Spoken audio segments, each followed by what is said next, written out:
नमस्कार विद्यार्थी मित्रांनो. मी प्रियंका ग्लोबल ऑनलाईन मराठीमध्ये आपल्या सगळ्यांचं मनापासून स्वागत.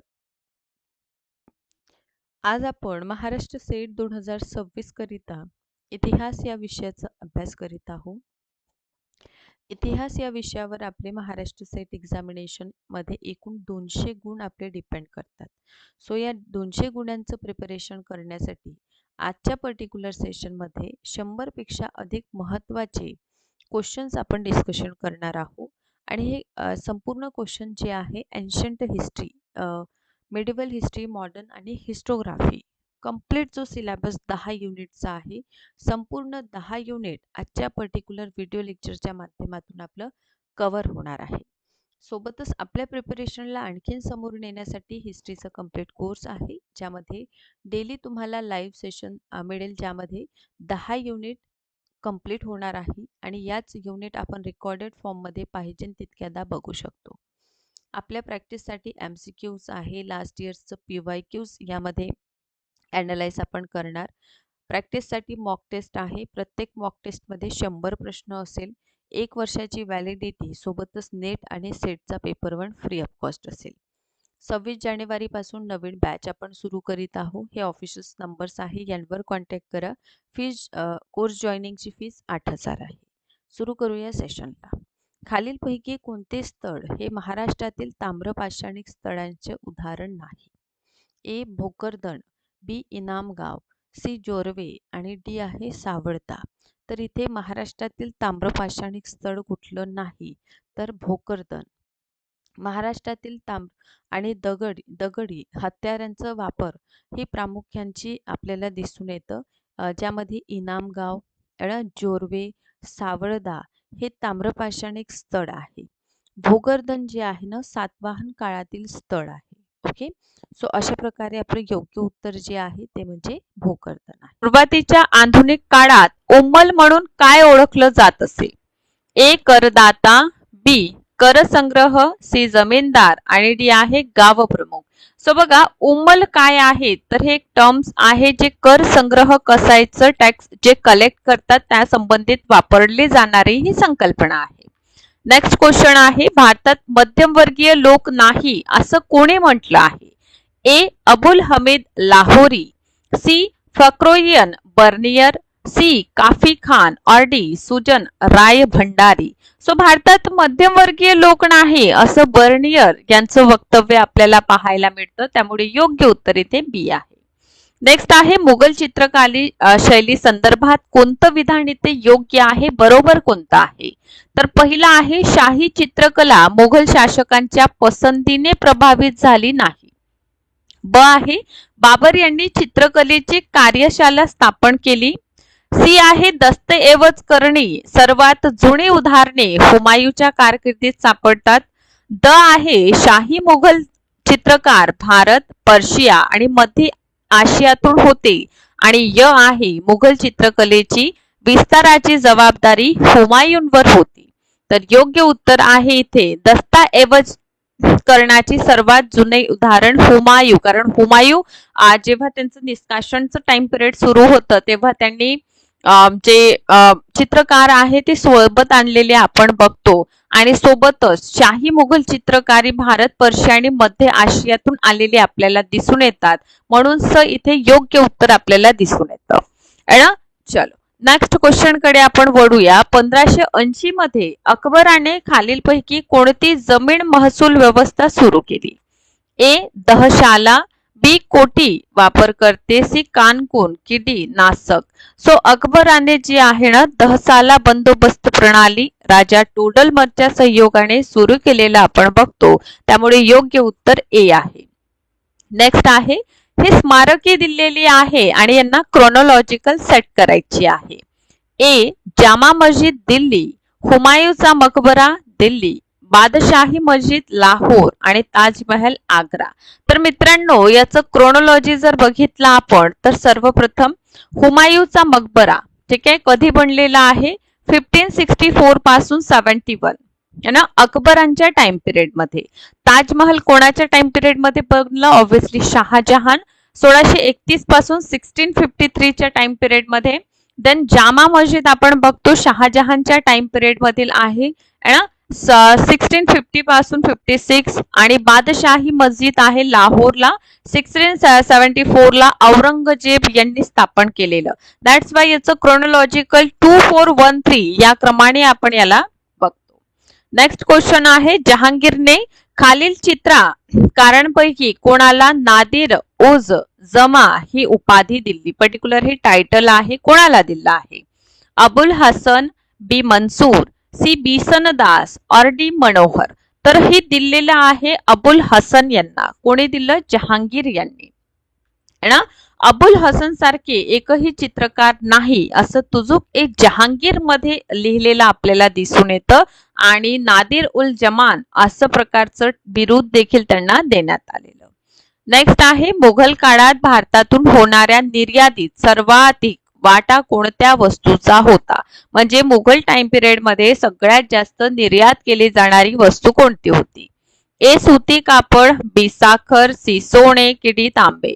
सो ऑब्विसली मित्रांनो सुती कापड हे सगळ्यात जास्त प्रमाणात निर्यात केली जाणाऱ्या आपल्याला दिसून येतं.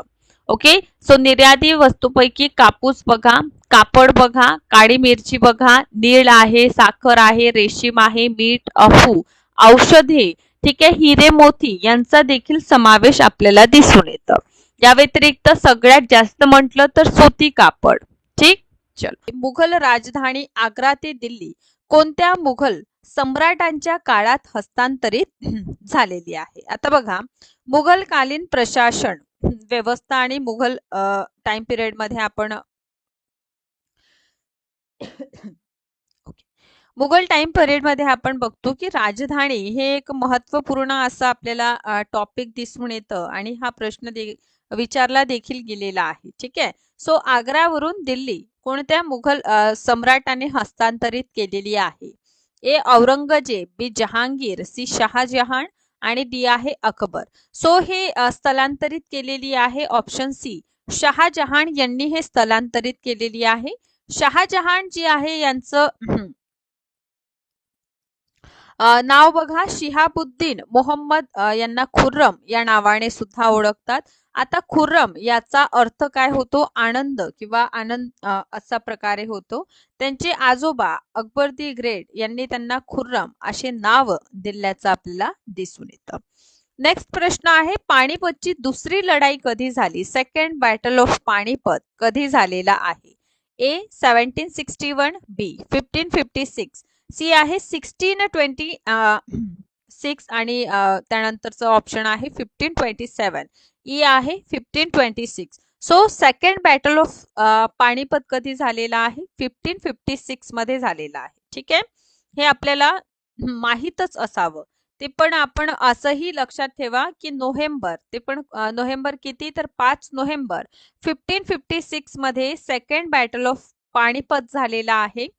ठीक आहे, उत्तर भारतातील हिंदू सम्राट हेमू आणि मुघल सम्राट आपल्याला बादशहा दिसून येतात अकबर यांच्यामध्ये झालेली आहे दुसरी पानिपतचे युद्ध 1556 मध्ये. ठीक आहे, सो नेक्स्ट वन आहे उत्तर भारतातील औरंगजेबाबद्दल बंडांचा योग्य क्रम कोणता आहे. ठीक, सो ए आहे जाट, बुंदेला, सतनामी आणि शीख. ओके, यानंतर आहे बुंदेला, जाट, सतनामी आणि शीख. सी आहे सतनामी, जाट, बुंदेला, शीख आणि ऑप्शन डी आहे शीख, जाट, बुंदेला आणि सतनामी. आता बघा औरंगजेब यांच्या टाइम पिरियड मध्ये आपल्याला बंड बहुधा दिसून येतात ना आणि यांचा क्रम आपल्याला विचारलेला आहे तर योग्य क्रम आहे ऑप्शन डी. ठीक, ऑप्शन ए हा योग्य क्रम आहे. ठीक आहे, जाट विद्रोह, बुंदेला, सतनामी आणि लास्ट वन शिखांचा विद्रोह. बघा जाटांचं बुंदेला आणि okay option D is a very correct answer. ठीक आहे, सर्वप्रथम शीख विद्रोह आणि जाट विद्रोह 1661 च्या टाइम पिरियड मध्ये झालेले आहे. देन आपण काय बघतो शीख पहिले करा, बुंदेला नेक्स्ट करा, जाट त्यानंतर आहे आणि लास्ट वन सतनामी विद्रोह आहे. ओके. सो क्वेश्चन 4 आहे, कोणत्या जाट नेत्यांनी सम्राट अकबरांच्या धडग्याचे सिकंदरा येथे नुकसान केले आणि अकबरांची कबर जी आहे ना खोदून हाळे जाळलेली आहे?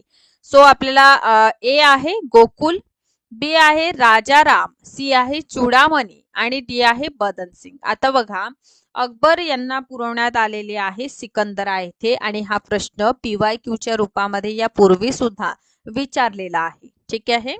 सो अकबरांचे जे धडके आहे त्यातील नुकसान केलेले कोण आहे? राजाराम आहे, ऑप्शन बी. ओके. सो या टाइम पिरियड मध्ये बघा की मुघल सम्राट अकबर यांचा मकबरा आपल्याला सिकंदरा येथे दिसून येते. 1605 पासून 1613 मध्ये त्यांचा मुलगा म्हणजे कोण? जहांगीर यांनी हे बांधलेले होते. ओके. सो यामध्ये बघा 119 एकर जमिनींमध्ये हे आपल्याला दिसून येतात, बांधलेले आहेत.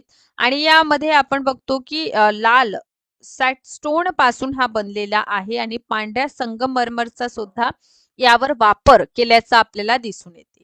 इसवी सन 1688 मध्ये राजाराम जाट यांनी काय केलं? सुरुवातीला हैदराबादच्या मीर इब्राहिम उर्फ महाबत यांचं पंजाबच्या सुभेदारीवर जात होते त्यावेळी त्यांच्यावर हल्ला केला आणि नंतर ते सिकंदरा येथे गेले आणि बादशाह अकबर यांची कबर लुटली, हाडे काढली आणि रागाने त्यांना पूर्णतः विध्वंस जे आहे ते करून टाकलेलं आपल्याला दिसून येतं. ठीक आहे. त्यामुळे याचं योग्य उत्तर काय आहे? योग्य उत्तर आहे राजाराम, ऑप्शन क्रमांक बी. नेक्स्ट आहे क्वेश्चन 5 की साकी मुस्तेद खान यांनी रचलेल्या मासिर ए आलमगिरी नाव पुस्तक राज्यांचे गॅझेटर म्हणून कोणी दिलेले आहे? ए जदुनाथ सरकार, बी आहे कर्नल टाड यांनी, सी आहे स्मिथ यांनी की डी यापैकी कोणतेही नाही. ठीक आहे. सो यातून दोन प्रश्न निर्माण होतात. पहिला म्हणजे साकी मुस्तेद खान यांच्या रचनेचं नाव काय? ठीक. सो मासिर ए आलमगीर हे त्यांच्या पुस्तकांचे नाव आहे आणि याला मुघल राज्यांचे गॅझेटियर म्हणजे मुघल राज्यांविषयी माहिती देणारे, ठीक आहे, असं जदुनाथ सरकार यांनी म्हटलेलं आहे, option A. Okay. So Maasir i Alamgiri हा सम्राट औरंगजेब यांची उपाधी आहे, औरंगजेबांची आलमगीर म्हणून. ठीक आहे. सो यांचा इतिहास म्हणजे 1658 पासून तर 1707 पर्यंतचा इतिहास दिलेला आहे, जो की साकी मुस्तेद खान यांनी लिहिलेला. ठीक. सो अशा प्रकारे आपल्याला साकी मुस्तेद खान यांची रचना ही आपल्याला दिसून येते. सो समोरच्या प्रश्नांकडे जाऊया आपण. ओके. सो नेक्स्ट प्रश्न आहे, कोणत्या मुघल सम्राटांनी प्रजेने शाही वेशातील फकीर असं म्हटलेलं आहे? कोणाला अशा प्रकारचं उपमा किंवा अशा प्रकारचं शब्दप्रयोग केलेला आहे? ए आहे अकबर द्वारे, बी आहे शहाजहान, सी जहांगीर आणि ऑप्शन डी आहे औरंगजेब. आता बघा, शाही कपड्यातील फकीर असं कोणाला म्हटलेलं आहे? सरळ सरळ आन्सर आहे याचा औरंगजेब यांचं. ठीक आहे. यांना जिंदा पीर सुद्धा म्हटलेला आपल्याला दिसून येते. ठीक. So option correct is D. 7 क्रमांकाचा प्रश्न आहे, अकबराला जिल ए इलाही म्हणजेच काय? ईश्वराची सावली आणि फर ए इंदी म्हणजे ईश्वरापासून निघणारा प्रकाश अशा प्रकारे कोणी संबोधलेले आहे? ए आहे अबुल फजल, बी फैजी, सी बदायुनी आणि डी यापैकी काहीही नाही. ठीक आहे. सो अकबर यांच्याविषयी आपण सेट एक्झामिनेशन मध्ये बघतो की लास्ट इयर 2023 मध्ये सुद्धा प्रश्न आलेला आहे ना. अकबर हा टॉपिक अलाउद्दीन खिलजी यांचं टॉपिक, अकबर, शहाजहान, जहांगीर, बाबरवर सुद्धा प्रश्न असतात. बघा, मुघल टाइम पिरियड मध्ये 1526 पासून 1707 पर्यंत बहुधा आपल्याला प्रश्न दिसून येतात. आणि लक्षात घ्या, फक्त 1707 पर्यंतच नाही तर यानंतर सुद्धा जे उत्तरवर्ती मुघल शासक होऊन गेलेले आहेत त्यांवर त्यांचं राज्याभिषेक 2023 मध्ये राज्याभिषेकांवर प्रश्न होता ना. त्यामुळे हा टॉपिक सुद्धा आपल्यासाठी महत्त्वपूर्ण ठरणार आहे. बरं. सो ए आहे अबुल फजल, बी आहे फैजी, सी आहे बदायुनी आणि डी यापैकी नाही. सो कोणी असं म्हटलेलं आहे? So Abul Fazl, option A. Okay.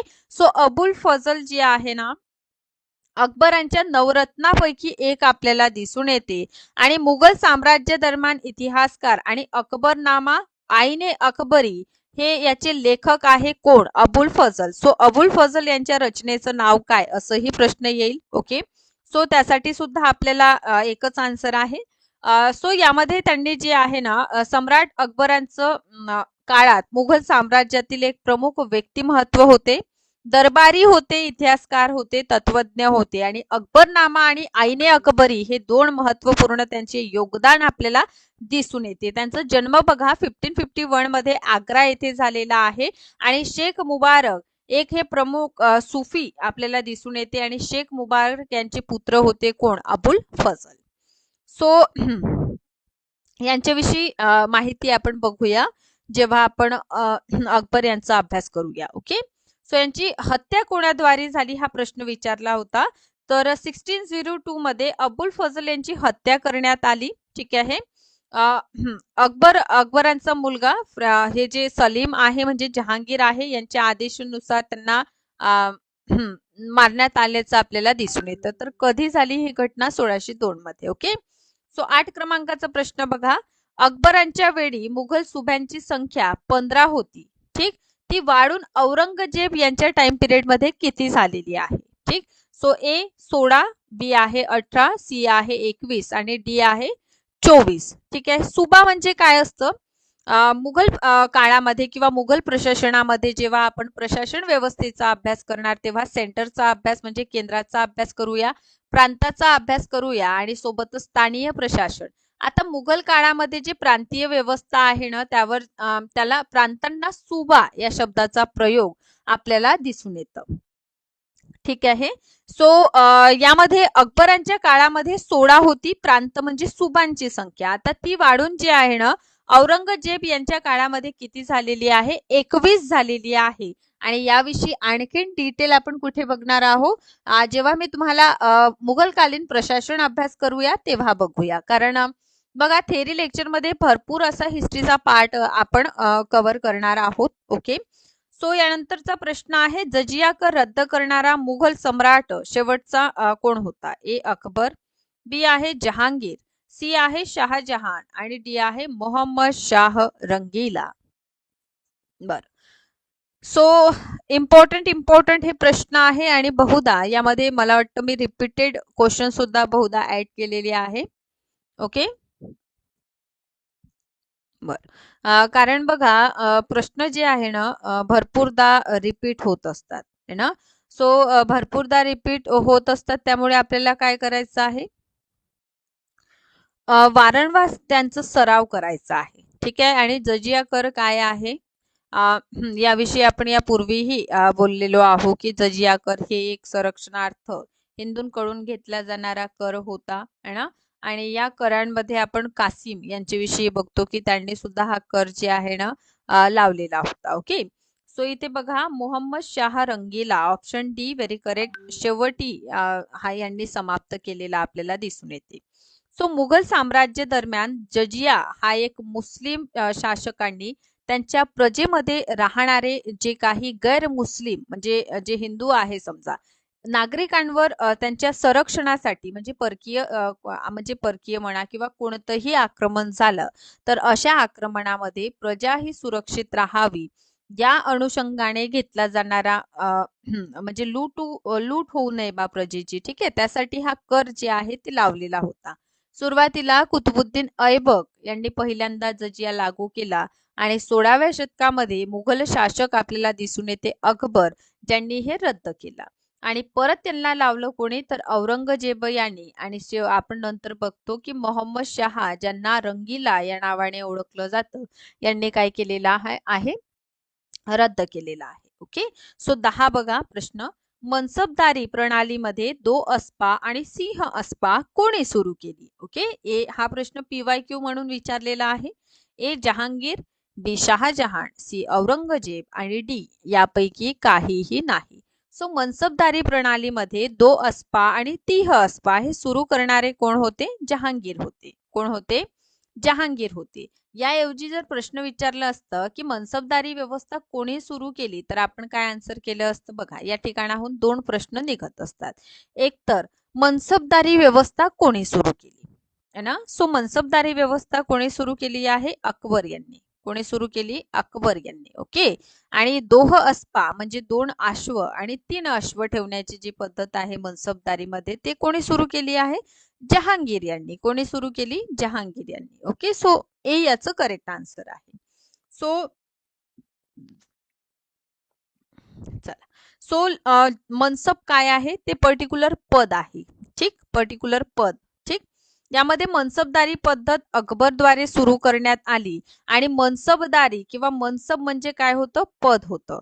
Mansabdar हा शब्द मनसब धारण करणाऱ्या व्यक्तीला सूचित करीत होता आणि ज्याचा अर्थ पद प्रतिष्ठा अशा प्रकारचं होत होतं.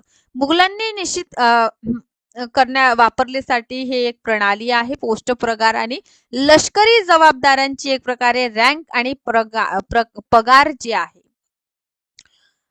याद्वारे ठरित होते. सोबतच मनसबदारी लष्करी जबाबदाऱ्यांसाठी त्याला विशिष्ट संख्येने स्वार किंवा घोडे सवार आयोजित करणे आवश्यक होते. समजा एखाद्या व्यक्तीला मनसब दिलेला, तर त्यावर ही जबाबदारी राहायची की तो काय करणार? स्वार आणि घोडे सवार जे आहे त्यांना तयार ठेवणार आणि जेव्हा कधी आवश्यकता भासली तर ते तिथे काय करणार? पाठवणार. मनसबदारांनी आपल्या घोडस्वारांच्या पुनर्वलोकनासाठी आणणे, त्यांची नोंदणी करणे, घोड्यांची ब्रॅडिंग करणे आणि नंतर पगार म्हणून पैसे देणे. मनसबदारी त्यांचा पगार जहागीर नावाच्या महसुलांच्या रूपात मिळत. जहागीर काय होती? पर्टिक्युलर एक ठिकाण किंवा एक पर्टिक्युलर तुकडा. ठीक आहे. समजा एखाद्याला नगद वेतन न देता हा पर्टिक्युलर क्षेत्र देऊन द्यायचं आणि या क्षेत्रातून जे काही उत्पन्न मिळेल हे तो मनसबदार काय करणार? यूज करणार. त्या आधारे तो त्याचं सैन्याचा पगार देणार. ठीक आहे. सो या कामामध्ये आपण बघतो की दोह अस्पा आणि तिह अस्पा या शब्दाचा प्रयोग जहांगीरच्या काळात सुरू झालेला, म्हणजे 2 अश्व ठेवणारे आणि 3 अश्व ठेवणारे अशा प्रकारचे याचा अर्थ आपल्याला दिसून येतं. नेक्स्ट वन आहे मुघल स्थापत्य कलेची संदर्भात पित्राडोरा काय आहे? एक संगमवरी दगडांची रत्नांची जोडलेली. बी संगमवरी पेंटिंग आहे. बाग कामाची कला आहे की डी यापैकी काहीही नाही. सो पित्राडोरा शैली काय होते हे आपल्याला जाणून घ्यायचं आहे. तर संगमवरी दगडावर जे रत्न असतात ना त्याला म्हटलेलं आहे पित्राडोरा शैली. याला IMP करा. जर मी नंतर कधी हा शब्द यूज केलेला तर आपल्याला माहित असायला हवं की पित्राडोला काय आहे. तर संगमवरी जे दगड आहे ठीक आहे त्यावर रत्नांचं काम केलेलं असायचं, त्याला पित्राडोली शैली असं म्हणतात. 12 क्रमांकाचा बघा. भारतातील 4 बाग शैलीतील पहिली समाधी कोणती आहे? ए हुमायूं यांची समाधी, बी अकबर यांची कबर, सी जहांगीर यांची कबर की डी औरंगजेब यांची कबर. सो 4 बाग. ठीक आहे. 4 बाग म्हणजे असा रस्ता जात आहे. ठीक आहे. आणि यामध्ये चारही करून काय आहे? रस्ता आहे. ठीक आहे. समजा असं. ठीक आहे. ओके जमलं नाही. ठीक आहे. थांबा मी काढून दाखवते. ठीक. म्हणजे तुम्हाला इझी होईल अंडरस्टँड करण्यामध्ये. ओके. सो बघा काय, समजा हा रस्ता. ठीक आहे. इथूनही रस्ता आहे, इथून रस्ता आहे, इथून आहे, इथून आहे, इथून आहे, इथून आहे, इथून आहे. हा काय झालं? चारही रस्त्यांच्या मधात ठीक बांधलेलं. तर हे काय आहे? ऑप्शन ए याचं करेक्ट आन्सर आहे हुमायूंची कबर. ठीक. दिल्ली येथे. पित्राडोळाची सुरुवात कोणी केली? काय आहे पित्राडोळा? संगमवरी दगडावर रत्नांचं काम म्हणजे पित्राडोला. ठीक. याला सुरुवात कोणी केलेली आहे असा प्रश्न आपल्याला विचारलेला आहे. सो ए आहे जहांगीर यांनी, बी आहे शहाजहान यांनी, सी आहे औरंगजेब यांनी की ऑप्शन क्रमांक डी यापैकी कोणीही नाही.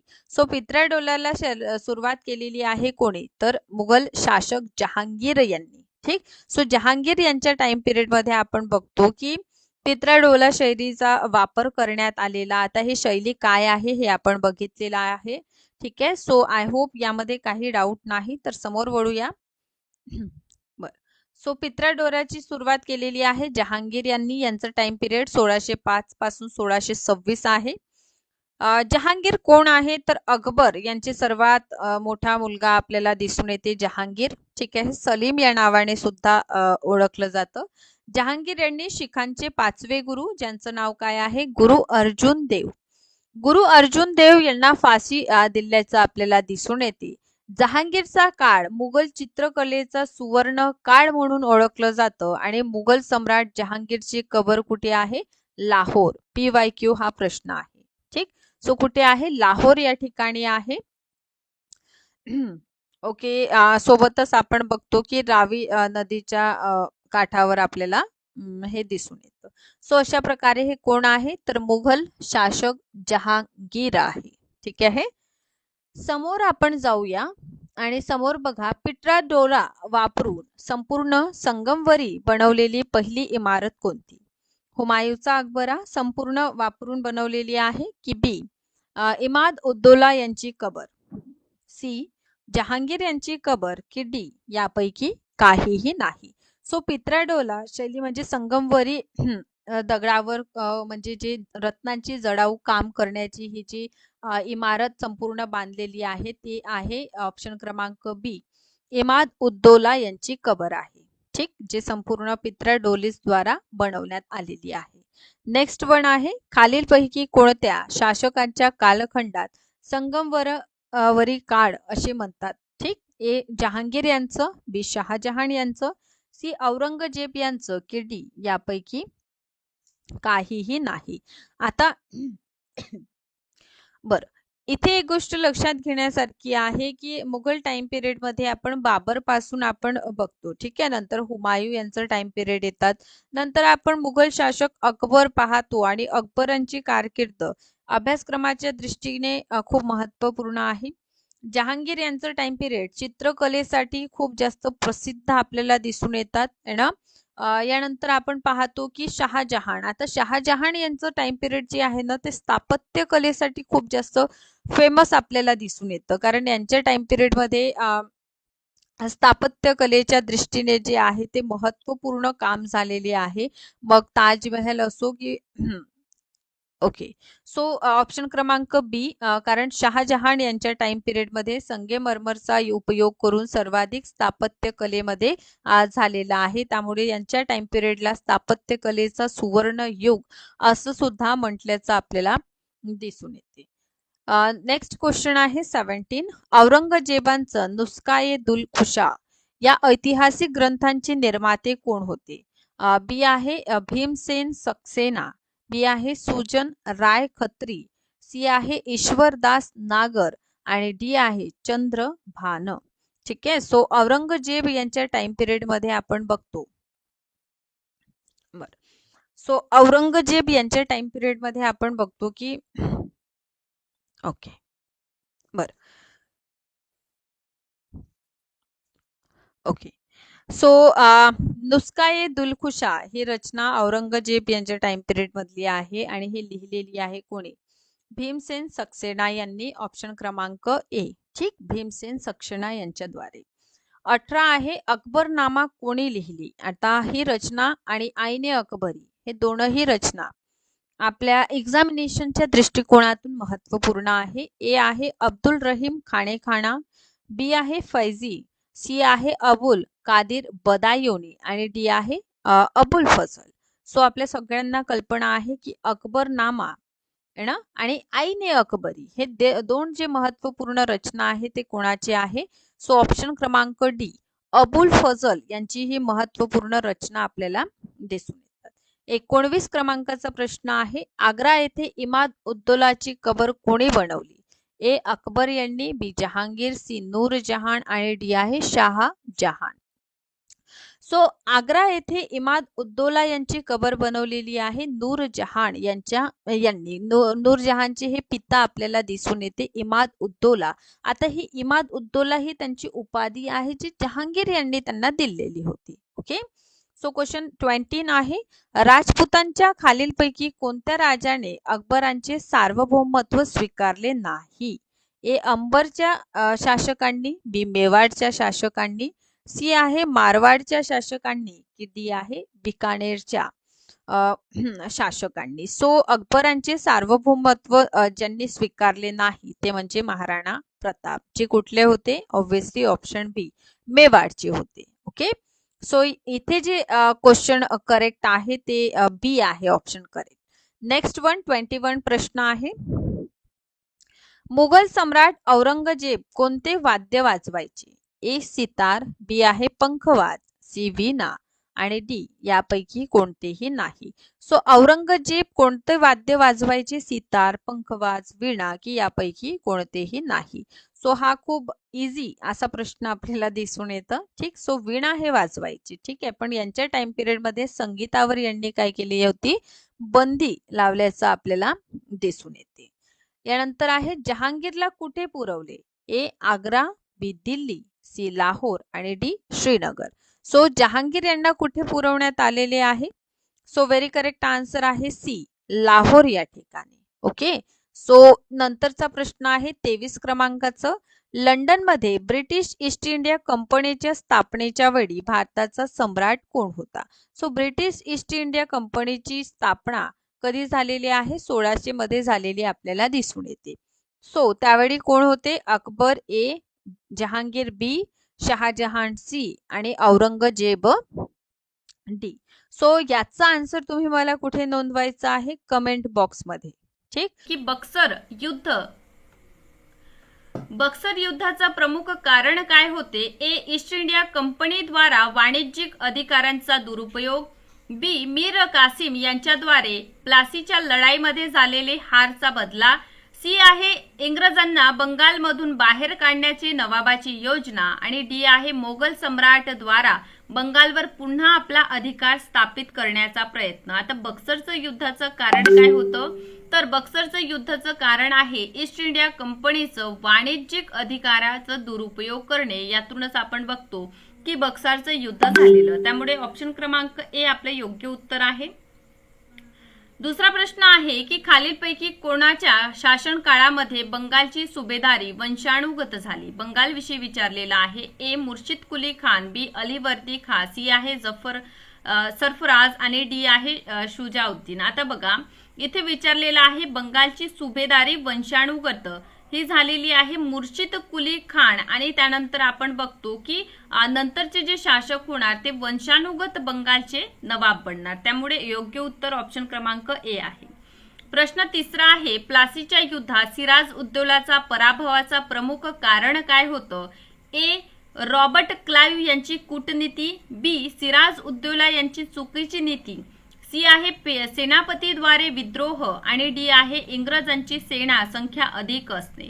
तर यामध्ये बघा, प्लासीच्या युद्धाचं प्रमुख कारण आहे रॉबर्ट क्लाइव्हची कूटनीती. कारण प्लासी जेव्हा झाली, इंग्रजांची सैन्य क्षमता जी आहे ती जास्त नव्हती. सोबतच सेनापती जे यांचं असतं हे सुद्धा काय करतात? विद्रोह करतात. प्रश्न क्रमांक 14 आहे, मीर कासिम यांचा इंग्रजांसोबत मतभेदाचे प्रमुख कारण काय होते? ए सीमा विस्तार, बी व्यापार कर, सी आहे धार्मिक कर आणि डी आहे सेनाची कपात. आता मीर कासिम यांचं इंग्रजांसोबत मतभेद झालेला होता, तर याचं कारण होतं व्यापार कर. कारण व्यापार जे यांना मुक्त संचार करण्याचं किंवा मुक्त व्यापार करण्याचं एक प्रकारचं फरमान जे मिळालेलं होतं त्याचं ते काय करत होते? दुरुपयोग करीत होते. याचा परिणाम जे आहे इतर व्यापाऱ्यांवर होत होतं आणि हे खूप मोठी मुश्किल मीर कासिम समोर होती. त्यामुळे त्यांनी संपूर्ण व्यापार जे आहे टॅक्स फ्रीज करून टाकलेलं होतं. ठीक आहे, याच कारणावरून आपण बघतो की मीर कासिम आणि इंग्रज जे आहे त्यामध्ये मतभेद झालेले होते. तर नंतरचा आपला प्रश्न आहे प्रश्न क्रमांक 5, मराठा भू राजस्व व्यवस्था अंतर्गत चौथ काय आहे? ए मराठाद्वारा घेतला जाणारा कर, बी आहे व्यापारी कर, सी आहे धार्मिक कर आणि ऑप्शन क्रमांक डी आहे तीर्थकर. आता बघा, मराठा भूप्रदेश, ठीक आहे, यामध्ये ऑप्शन क्रमांक ए चौथ म्हणजे काय? मराठा द्वारा घेतला जाणारा हा एक प्रकारचं काय होतं? टॅक्स. आता मराठा भू राजस्वामध्ये आपण चौथ आणि सरदेशमुखी या दोन टॅक्सेसचा अभ्यास करीत असतो. ओके, तर याचं योग्य उत्तर ऑप्शन क्रमांक ए. 6वा प्रश्न आहे, खाली दिलेल्या बंगालच्या नवाबांचं कालानुक्रम लावायचा आहे. ए शुजाउद्दीन, बी मुर्शिद कुली खान, सी आहे सरफराज खान आणि डी आहे अलीवर्दी खान. इथे बघा ऑप्शन ए आहे 2, 1, 3 आणि 4. ऑप्शन बी आहे 1, 2, 4 आणि 3. ऑप्शन सी आहे 2, 1, 4, 3. ऑप्शन डी आहे 1, 2, 3 आणि 4. आता यामध्ये बघा आपल्याला दिसून येतं, ओके, यामध्ये आपल्याला दिसून येते बंगालच्या नवाबांना क्रमाने वारी लावायचं आहे. तर आपल्याला माहित आहे सर्वात अगोदर आलेले आहे मुर्शिद कुली खान. त्यामुळे पहिलं आपलं काय होईल, बी येईल. ठीक आहे, म्हणजे 2 येईल. ओके, इथे काय येईल, 2 येईल. ठीक आहे, यानंतर आपण बघतो की शुजाउद्दीन आलेले आहे, बरोबर. आणि शुजाउद्दीन नंतर सरफराज आहे आणि अलीवर्दी खान आपल्याला नंतर दिसून येते. ओके, बरं. तर अलीवर्दी खान हा युद्ध करतो सरफराज सोबत, है ना, आणि त्यानंतरच तो गादीवर येईल. चला, तर इथे आपल्या ऑप्शन क्रमांक ए योग्य उत्तर आहे. समोर वळणार आपण जोड्या लावायचे आहे आपल्याला. या साईडला पेशवा आणि त्यांचे हेडक्वार्टर्स आपल्याला जोडवायचं आहे. ए आहे पेशवा, बी आहे भोसला, सी आहे होलकर आणि डी आहे गायकवाड, ई आहे शिंदे. इकडे बघा अनादर बी जे सूची आहे यामध्ये इंदोर आहे, ग्वालियर, पुणे, नागपूर आणि बडोदा. इथे बघा 3, 1, 5, 4, 2. आता पेशवा बघा आपल्याला कुठे दिसून येते, पेशवाई पुण्याची म्हणजे 3 येईल. भोसला कुठचे आहे, आपल्या नागपूरचे, तर 4 येणार, बरोबर आहे. होळकर कुठचे होते, इंदोरचे, तर 1 येणार. ठीक आहे, गायकवाड कुठचे आहे, बडोद्याचे गायकवाड, तर 5 येणार. तर बघा 3, 4, 1, 5 आणि 2. ठीक आहे, तर योग्य उत्तर आपलं ऑप्शन क्रमांक बी आहे. नंतरच्या प्रश्नाकडे आपण वळूया. नेक्स्ट प्रश्न आहे क्वेश्चन क्रमांक 8. टिपू सुलतान यांची राजधानी कोणती होती? आता बघा म्हैसूरचं राज्य, आपण क्षेत्रीय राज्यांचं उदयामध्ये म्हैसूर बघितलं. म्हैसूरमध्ये कशा प्रकारे वाडियार वंशाचं शासन होतं, बरोबर आहे. आणि वाडियार वंशाच्या शासनानंतर आपण बघतो की हैदर अली हे शासक झालेले आणि हैदर अली नंतर त्यांचं पुत्र म्हणजे टिपू सुलतान हे शासक झालेले म्हैसूरचे, बरोबर. तर यामध्ये राजधानी बघा श्रीरंगमपट्टणम, बी आहे म्हैसूर, सी बंगलोर आणि डी आहे कोयंबटूर. तर टिपूची राजधानी होती श्रीरंगमपट्टणम, बरोबर. चला, तर यानुसार आपलं योग्य उत्तर आहे ऑप्शन क्रमांक ए. समोर जाणार प्रश्न क्रमांक 9. खालीलपैकी कोणत्या शासकाने आपली राजधानी मुर्शिदाबाद वरून मुंगेर स्थानांतरित केली? ए अलीवर्दी खान, बी सिराज उद्दौला, सी आहे मीर कासिम आणि डी आहे मीर जाफर, सी आणि डी आहे मीर कासिम. ओके, तर यामध्ये बघा राजधानी मुर्शिदाबाद वरून मुंगेर स्थानांतरित कोणी केली? ठीक आहे, आता यापूर्वी ढाका या ठिकाणाहून कुठे जाणार, मुर्शिदाबाद जातं आणि मुर्शिदाबाद वरून मुंगेर या ठिकाणी राजधानी नेली जाते, बरोबर आहे. तर या अनुषंगाने आपण बघतो की याचं योग्य उत्तर ऑप्शन क्रमांक डी आहे. ठीक आहे, कारण अलीवर्दी खान हा ढाक्यावरून मुर्शिदाबाद आणणार आणि मुर्शिदाबादवरून मुंगेर आणण्याचं काम कोण करतं, मीर कासिम. आणि ह्याच स्वरूपाचा प्रश्न तुम्हाला यापूर्वी सुद्धा महाराष्ट्र स्टेट एक्झामिनेशन मध्येच विचारलेला दिसून येईल. समोर जाऊया आपण. प्रश्न 10 आहे. बक्सरच्या युद्धाच्या वेळी दिल्लीचा शासक कोण होता? ठीक आहे, तर ए औरंगजेब, बी आहे शाह आलम प्रथम, सी आहे बहादूर शाह जफर आणि डी आहे शाह आलम द्वितीय. आता बक्सरचं युद्ध, ठीक आहे, आपण बघतो की बक्सरच्या युद्धामध्ये त्रिफळी लढलेली होती, बरोबर आहे. ज्यामध्ये शाह आलम द्वितीय याला सुद्धा निष्कासित केलेलं होतं. त्याला परत दिल्ली आपल्याला शासक त्याला व्हायचं होतं, त्यामुळे त्यांनी सुद्धा यामध्ये भाग घेतलेला होता. तर या अनुषंगाने ऑप्शन क्रमांक डी आपलं 10चं योग्य उत्तर आहे. 11 क्रमांकाचा प्रश्न आहे. द्वितीय आंग्ल मैसूर युद्ध कोणत्या संधीने समाप्त झाले? ए मद्रासची संधी, बी आहे मंगलोरची संधी, सी आहे पेरिसची संधी आणि डी आहे श्रीरंगमपट्टणमची संधी. टोटल किती अँग्लो मराठा वॉर झालेले आहे? तर 4 अँग्लो मराठा युद्ध कधी झाले आणि कोणत्या संधीने यांची समाप्ती झालेली आहे, हे दोनही प्रश्न इथून निर्माण होऊ शकतात. आणि यापूर्वी सुद्धा एक्झामिनेशनचं जर पॅटर्न आपण बघितलं तर विचारलेलं आहे, त्यामुळे हे इम्पॉर्टंट असे प्रश्न आहे. तर योग्य उत्तर आहे ऑप्शन क्रमांक बी, मंगलोरची संधीने द्वितीय आंग्ल मैसूर युद्ध समाप्त होते आणि द्वितीय आंग्ल मैसूर युद्धमध्येच हैदर अली यांचं काय होतं, मृत्यू आपल्याला होताना दिसून येते, बरोबर. तर समोर वळूया आपण प्रश्न क्रमांक 12. तृतीय आंग्ल मैसूर युद्धाच्या वेळी गव्हर्नर कोण होते? ए वॉरन हेस्टिंग्ज, बी आहे लॉर्ड कॉर्नवॅलिस, सी आहे लॉर्ड वेलेस्ली आणि डी आहे यापैकी नाही. तर तृतीय आंग्ल मैसूर युद्धाच्या वेळी बघा 4 आंग्लो मैसूर युद्ध झालेले आहे. तर तृतीय यामध्ये कोण गव्हर्नर होता? तर ऑप्शन क्रमांक बी लॉर्ड कॉर्नवॅलिस हे तृतीय आंग्ल मैसूर युद्धाच्या वेळी काय होते? व्हॉइसराय गव्हर्नर होते. या व्यतिरिक्त बघा संधी, युद्ध कधी झालेलं आणि युद्धाचे नेतृत्व कोणी केलेले. ठीक आहे, हे प्रश्न इथून निर्माण होत असतात. त्यामुळे या प्रश्नांचं उत्तर योग्यरित्या आपल्याला यायला हवं. यासाठी आपल्याला प्रॅक्टिस करण्याची आवश्यकता आहे. चला 13 क्रमांकाचा प्रश्न आहे, छत्रपती शाहू खेडच्या युद्ध कधी आणि कोणासोबत झालेलं? ए 1707 इसवी सन मध्ये ताराबाई सोबत, बी आहे 1707 मध्ये रोहिल्यांसोबत, 1708 अफगाणांसोबत आणि 1709 मुघलांसोबत. आता बघा छत्रपती शाहू महाराज, ठीक आहे, 1707 मध्ये औरंगजेब यांचा मृत्यू होतो आणि छत्रपती शाहू महाराजांची सुटका होते. यानंतर जेव्हा ते येते त्यावेळी ताराबाई आपल्याला दिसून येते की शिवाजी द्वितीय यांच्या नावाने राज्य करीत होत्या. बरोबर, यातूनच आपण बघतो की यांच्यामध्ये एक युद्ध होते ज्याला आपण खेडचा युद्ध असा सुद्धा म्हणतो. आता हा खेडचं युद्ध 1707 मध्ये शाहू महाराज विरुद्ध ताराबाई यांच्या विरुद्ध झालेला आहे. तर याचा अर्थ आपलं योग्य उत्तर 1707 इसवी सन मध्ये छत्रपती शाहू महाराज आणि ताराबाई यांच्यामध्ये खेडचं युद्ध झालेलं आहे. नेक्स्ट आपला प्रश्न आहे 14 क्रमांकाचं, शाहूला दख्खनमधील चौथ आणि सरदेशमुखीचा अधिकार कोणत्या मोगल शासकांच्या शासन काळात प्रदान करण्यात आलेला? आता बघा ए आहे जहादार शाह, बी आहे बहादूर शाह, सी आहे फरुख सियार आणि डी आहे मोहम्मद शाह रंगीला. आता चौथ आणि सरदेशमुखी हे काय आहे? टॅक्स आहे एक प्रकारचे. ठीक आहे, तर हे टॅक्सेस प्रदान करण्याचा कोणाच्या शासन काळात देण्यात आलेलं फरमान? तर ऑप्शन क्रमांक सी योग्य उत्तर आहे. फरुख सियार यांच्याद्वारे हा फरमान जो आहे प्रदान करण्यात आलेला. तर योग्य उत्तर ऑप्शन क्रमांक सी. समोर जाणार आपण प्रश्न 15 आहे, खालीलपैकी कोणत्या पेशवाने हिंदू पद पादशाही उपाधी धारण केलेली? ए बाजीराव द्वितीय, बी आहे बाजीराव प्रथम, सी आहे बाळाजी विश्वनाथ आणि डी आहे बाळाजी बाजीराव. आता बघा इथे काय विचारलेलं आहे, कोणत्या पेशवाने हिंदू पद पादशाही? तर हे बाजीराव प्रथम यांनी हिंदू पद पादशाही हा उपाधी धारण केलेली.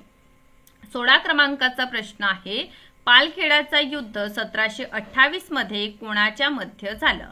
ए बाजीराव प्रथम आणि मुघल, बी आहे बाजीराव प्रथम आणि निजाम उल मुल्क, यानंतरचा ऑप्शन आहे सी बाजीराव प्रथम आणि इंग्रज आणि डी आहे बाजीराव प्रथम आणि अफगाण. आता पालखेडाचा युद्ध झालेला आहे 1728 आणि मुंगी पैठणचा आपल्याला काय दिसून येते? संधी दिसून येईल. बरोबर आहे, तर हा झाला होता बाजीराव प्रथम आणि निजामांविरुद्ध.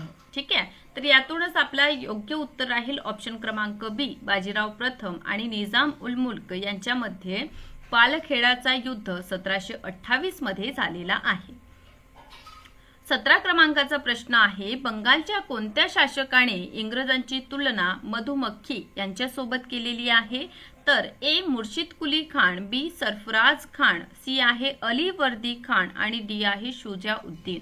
आता बघा बंगालचे शासक म्हणजेच आपण बघतो की ऑप्शन क्रमांक सी अली वर्दी खान यांनी असं एक स्टेटमेंट दिलेलं आहे की इंग्रज हे काय आहे? मधुमक्खी प्रमाणे आहे. जर आपण त्यांच्या काही मिसबिहेव जर आपण करणार नाही तर ते आपल्याला काहीच करणार नाही. जर आपण त्यांच्या थोडा पण जर काय करू आपण मिसबिहेव केला तर यातून काय होईल? ते मधुमक्खी सारखे आपल्यावर आक्रमण करेल. ओके, तर अशा प्रकारचं स्टेटमेंट बंगालचे नवाब होते अली वर्दी खान यांनी केल्याचं आपल्याला दिसून येते. नेक्स्ट आपला प्रश्न आहे 18 क्रमांकाचं, ब्राह्मो समाजाचा उद्देश, ब्राह्मो समाजाची स्थापना झालेली बरोबर कोणी केली? राजा राममोहन रॉय द्वारा झालेली. तर याचा उद्देश हिंदू धर्मांच्या वाईटावर हल्ला करणे, मोनोथिसिसचा प्रसार करणे म्हणजे एकेश्वरवादाचा प्रसार करणे, सी आहे अ आणि ब दोन्हीही किंवा डी आहे यापैकी काहीही नाही. ओके, तर या ठिकाणी बघा ऑप्शन क्रमांक सी योग्य उत्तर आहे, कारण ब्राह्मो समाजाची स्थापना 1828 मध्ये झालेली आहे राजा राममोहन रॉय यांच्याद्वारे. आणि ब्राह्मो समाज स्थापन करण्याचा जे उद्देश होता, हिंदू धर्मामध्ये जी वाईट कुप्रथा अस्तित्वात होती, ज्यामध्ये सती प्रथा असो, बालविवाह असो, है ना, तर यावर काय करायचं आहे, म्हणजे दूर करण्याचा प्रयत्न करायचा आहे. आणि मोनोथेसिस म्हणजे एकेश्वरवादाचा प्रसार करायचा आहे, अशा प्रकारचा उद्देश समोर ठेवून 1828 मध्ये आपण बघतो की ब्राह्मो समाजाची स्थापना झालेली. चला नेक्स्ट प्रश्न आपण घेऊया. 19 क्रमांकाचा आपला प्रश्न आहे, प्रार्थना समाजाची स्थापना कोणी केली? ए दयानंद सरस्वती, बी आहे देवेंद्रनाथ टागोर, सी आहे आत्माराम पांडुरंग आणि डी आहे राजा राममोहन रॉय. प्रार्थना समाज स्थापन केलेला आहे आत्माराम पांडुरंग यांच्याद्वारे. ठीक आहे, तर याचे योग्य उत्तर ऑप्शन क्रमांक सी, दादोबा पांडुरंग बंधू यांचेच भाऊ होते आत्माराम पांडुरंग यांच्या अध्यक्षतेखाली 31 मार्च 1867 मध्ये प्रार्थना समाजाची स्थापना झाली. ठीक आहे, आणि यांच्या शाखा सुद्धा होत्या, म्हणजे ब्रांचेस प्रार्थना समाजाचे आपल्याला दिसून येते, जे पुणा, नगर, सातारा या ठिकाणी सुद्धा प्रार्थना समाजांच्या शाखा अस्तित्वात होत्या. आता बघा स्थापना कधी झाली हा सुद्धा प्रश्न खूप महत्त्वाचा आहे, की प्रार्थना समाज याची स्थापना कधी झालेली आहे. ओके, चला नेक्स्ट प्रश्नाकडे आपण वळणार आता. 20 क्रमांकाचा आपला प्रश्न आहे, क्वेश्चन 20 आहे की खालीलपैकी कोणत्या शासकाने आपली राजधानी मुर्शिदाबाद वरून मुंगेर स्थानांतरित केली? ए अलीवर्दी खान, बी सिराज उद्दौला, सी आहे मीर जाफर आणि डी आहे मीर कासिम. योग्य उत्तर ऑप्शन क्रमांक डी मीर कासिम आहे. 21 क्रमांकाचा प्रश्न आहे, द्वितीय आंग्ल मैसूर युद्धाची समाप्ती कोणत्या संधीने झाली? ए मद्रास, बी मंगलोर, सी आहे पेरिस आणि डी आहे श्रीरंगपट्टणम. चौथ्या आंग्ल मैसूर युद्धाची समाप्ती श्रीरंगपट्टणमच्या संधीने होती आणि 1799 मध्ये काय होते, मैसूर जे क्षेत्र आहे यावर इंग्रजांचं अधिकार होतं. तर याचं योग्य उत्तर ऑप्शन बी आहे मंगलोरची संधी, द्वितीय आंग्ल मैसूर युद्धाची समाप्ती. तृतीय आंग्ल मैसूर युद्धाच्या वेळी गव्हर्नर कोण होते? ए वॉरेन हेस्टिज, बी लॉर्ड कॉर्नवॅलिस, सी आहे लॉर्ड वेलेस्ली आणि डी यापैकी नाही. तर तृतीय आंग्ल मैसूर युद्धाच्या वेळी होते लॉर्ड कॉर्नवॅलिस. समोर जाऊया. 23 क्रमांकाचा प्रश्न आहे, 1802 मध्ये बेसिनच्या संधीवर हस्ताक्षर कुणाच्या मध्ये झाले? ए इंग्रज आणि बाजीराव प्रथम, बी आहे इंग्रज आणि बाजीराव द्वितीय, सी आहे फ्रान्सिस आणि बाजीराव प्रथम, डी आहे डच आणि बाजीराव द्वितीय. आता यामध्ये बघा 1802 मध्ये झालेली बेसिनची संधी. ठीक आहे, तर हे एक प्रकारची सहाय्यक संधी आपल्याला दिसून येते, जे इंग्रज, ठीक आहे, इंग्रज आणि बाजीराव प्रथम की द्वितीय, तर लक्षात घ्या बेसिनची संधी झालेली आहे 1802 मध्ये आणि यावेळेस पेशवा कोण होते? बाजीराव सेकंड होते.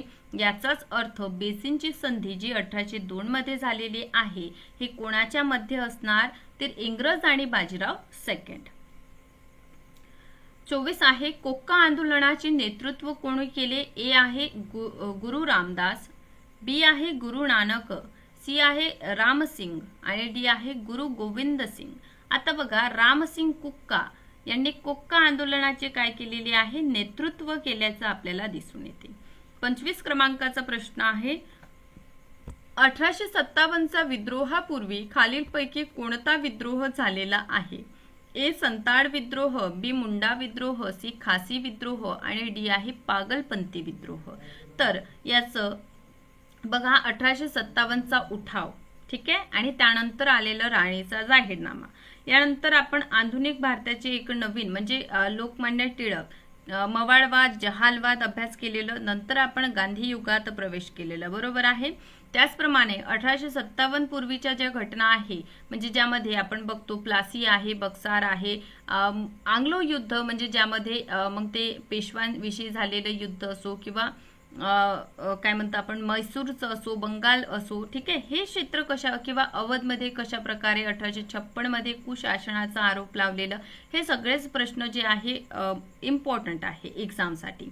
त्यामुळे 1857च्या उठाव्यापूर्वी जितके पण विद्रोह आहे, मुंडा, खासी, पागलपंथी किंवा जितकं पण आपण अभ्यास केलेला आहे ते व्यवस्थित अभ्यासा. आणि इथे योग्य उत्तर ऑप्शन ए आहे, कारण संथाळांचं जे विद्रोह झालेला आहे 1856 मध्ये झाल्याचं दिसून येते.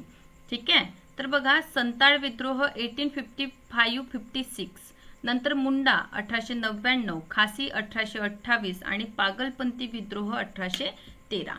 तर अशा प्रकारे आजच्या सेशनमध्ये आपण सुपर 13 प्रश्न डिस्कस केलेले आहे महाराष्ट्र स्टेट एक्झामिनेशनच्या आधुनिक भारताच्या इतिहासावर आधारित.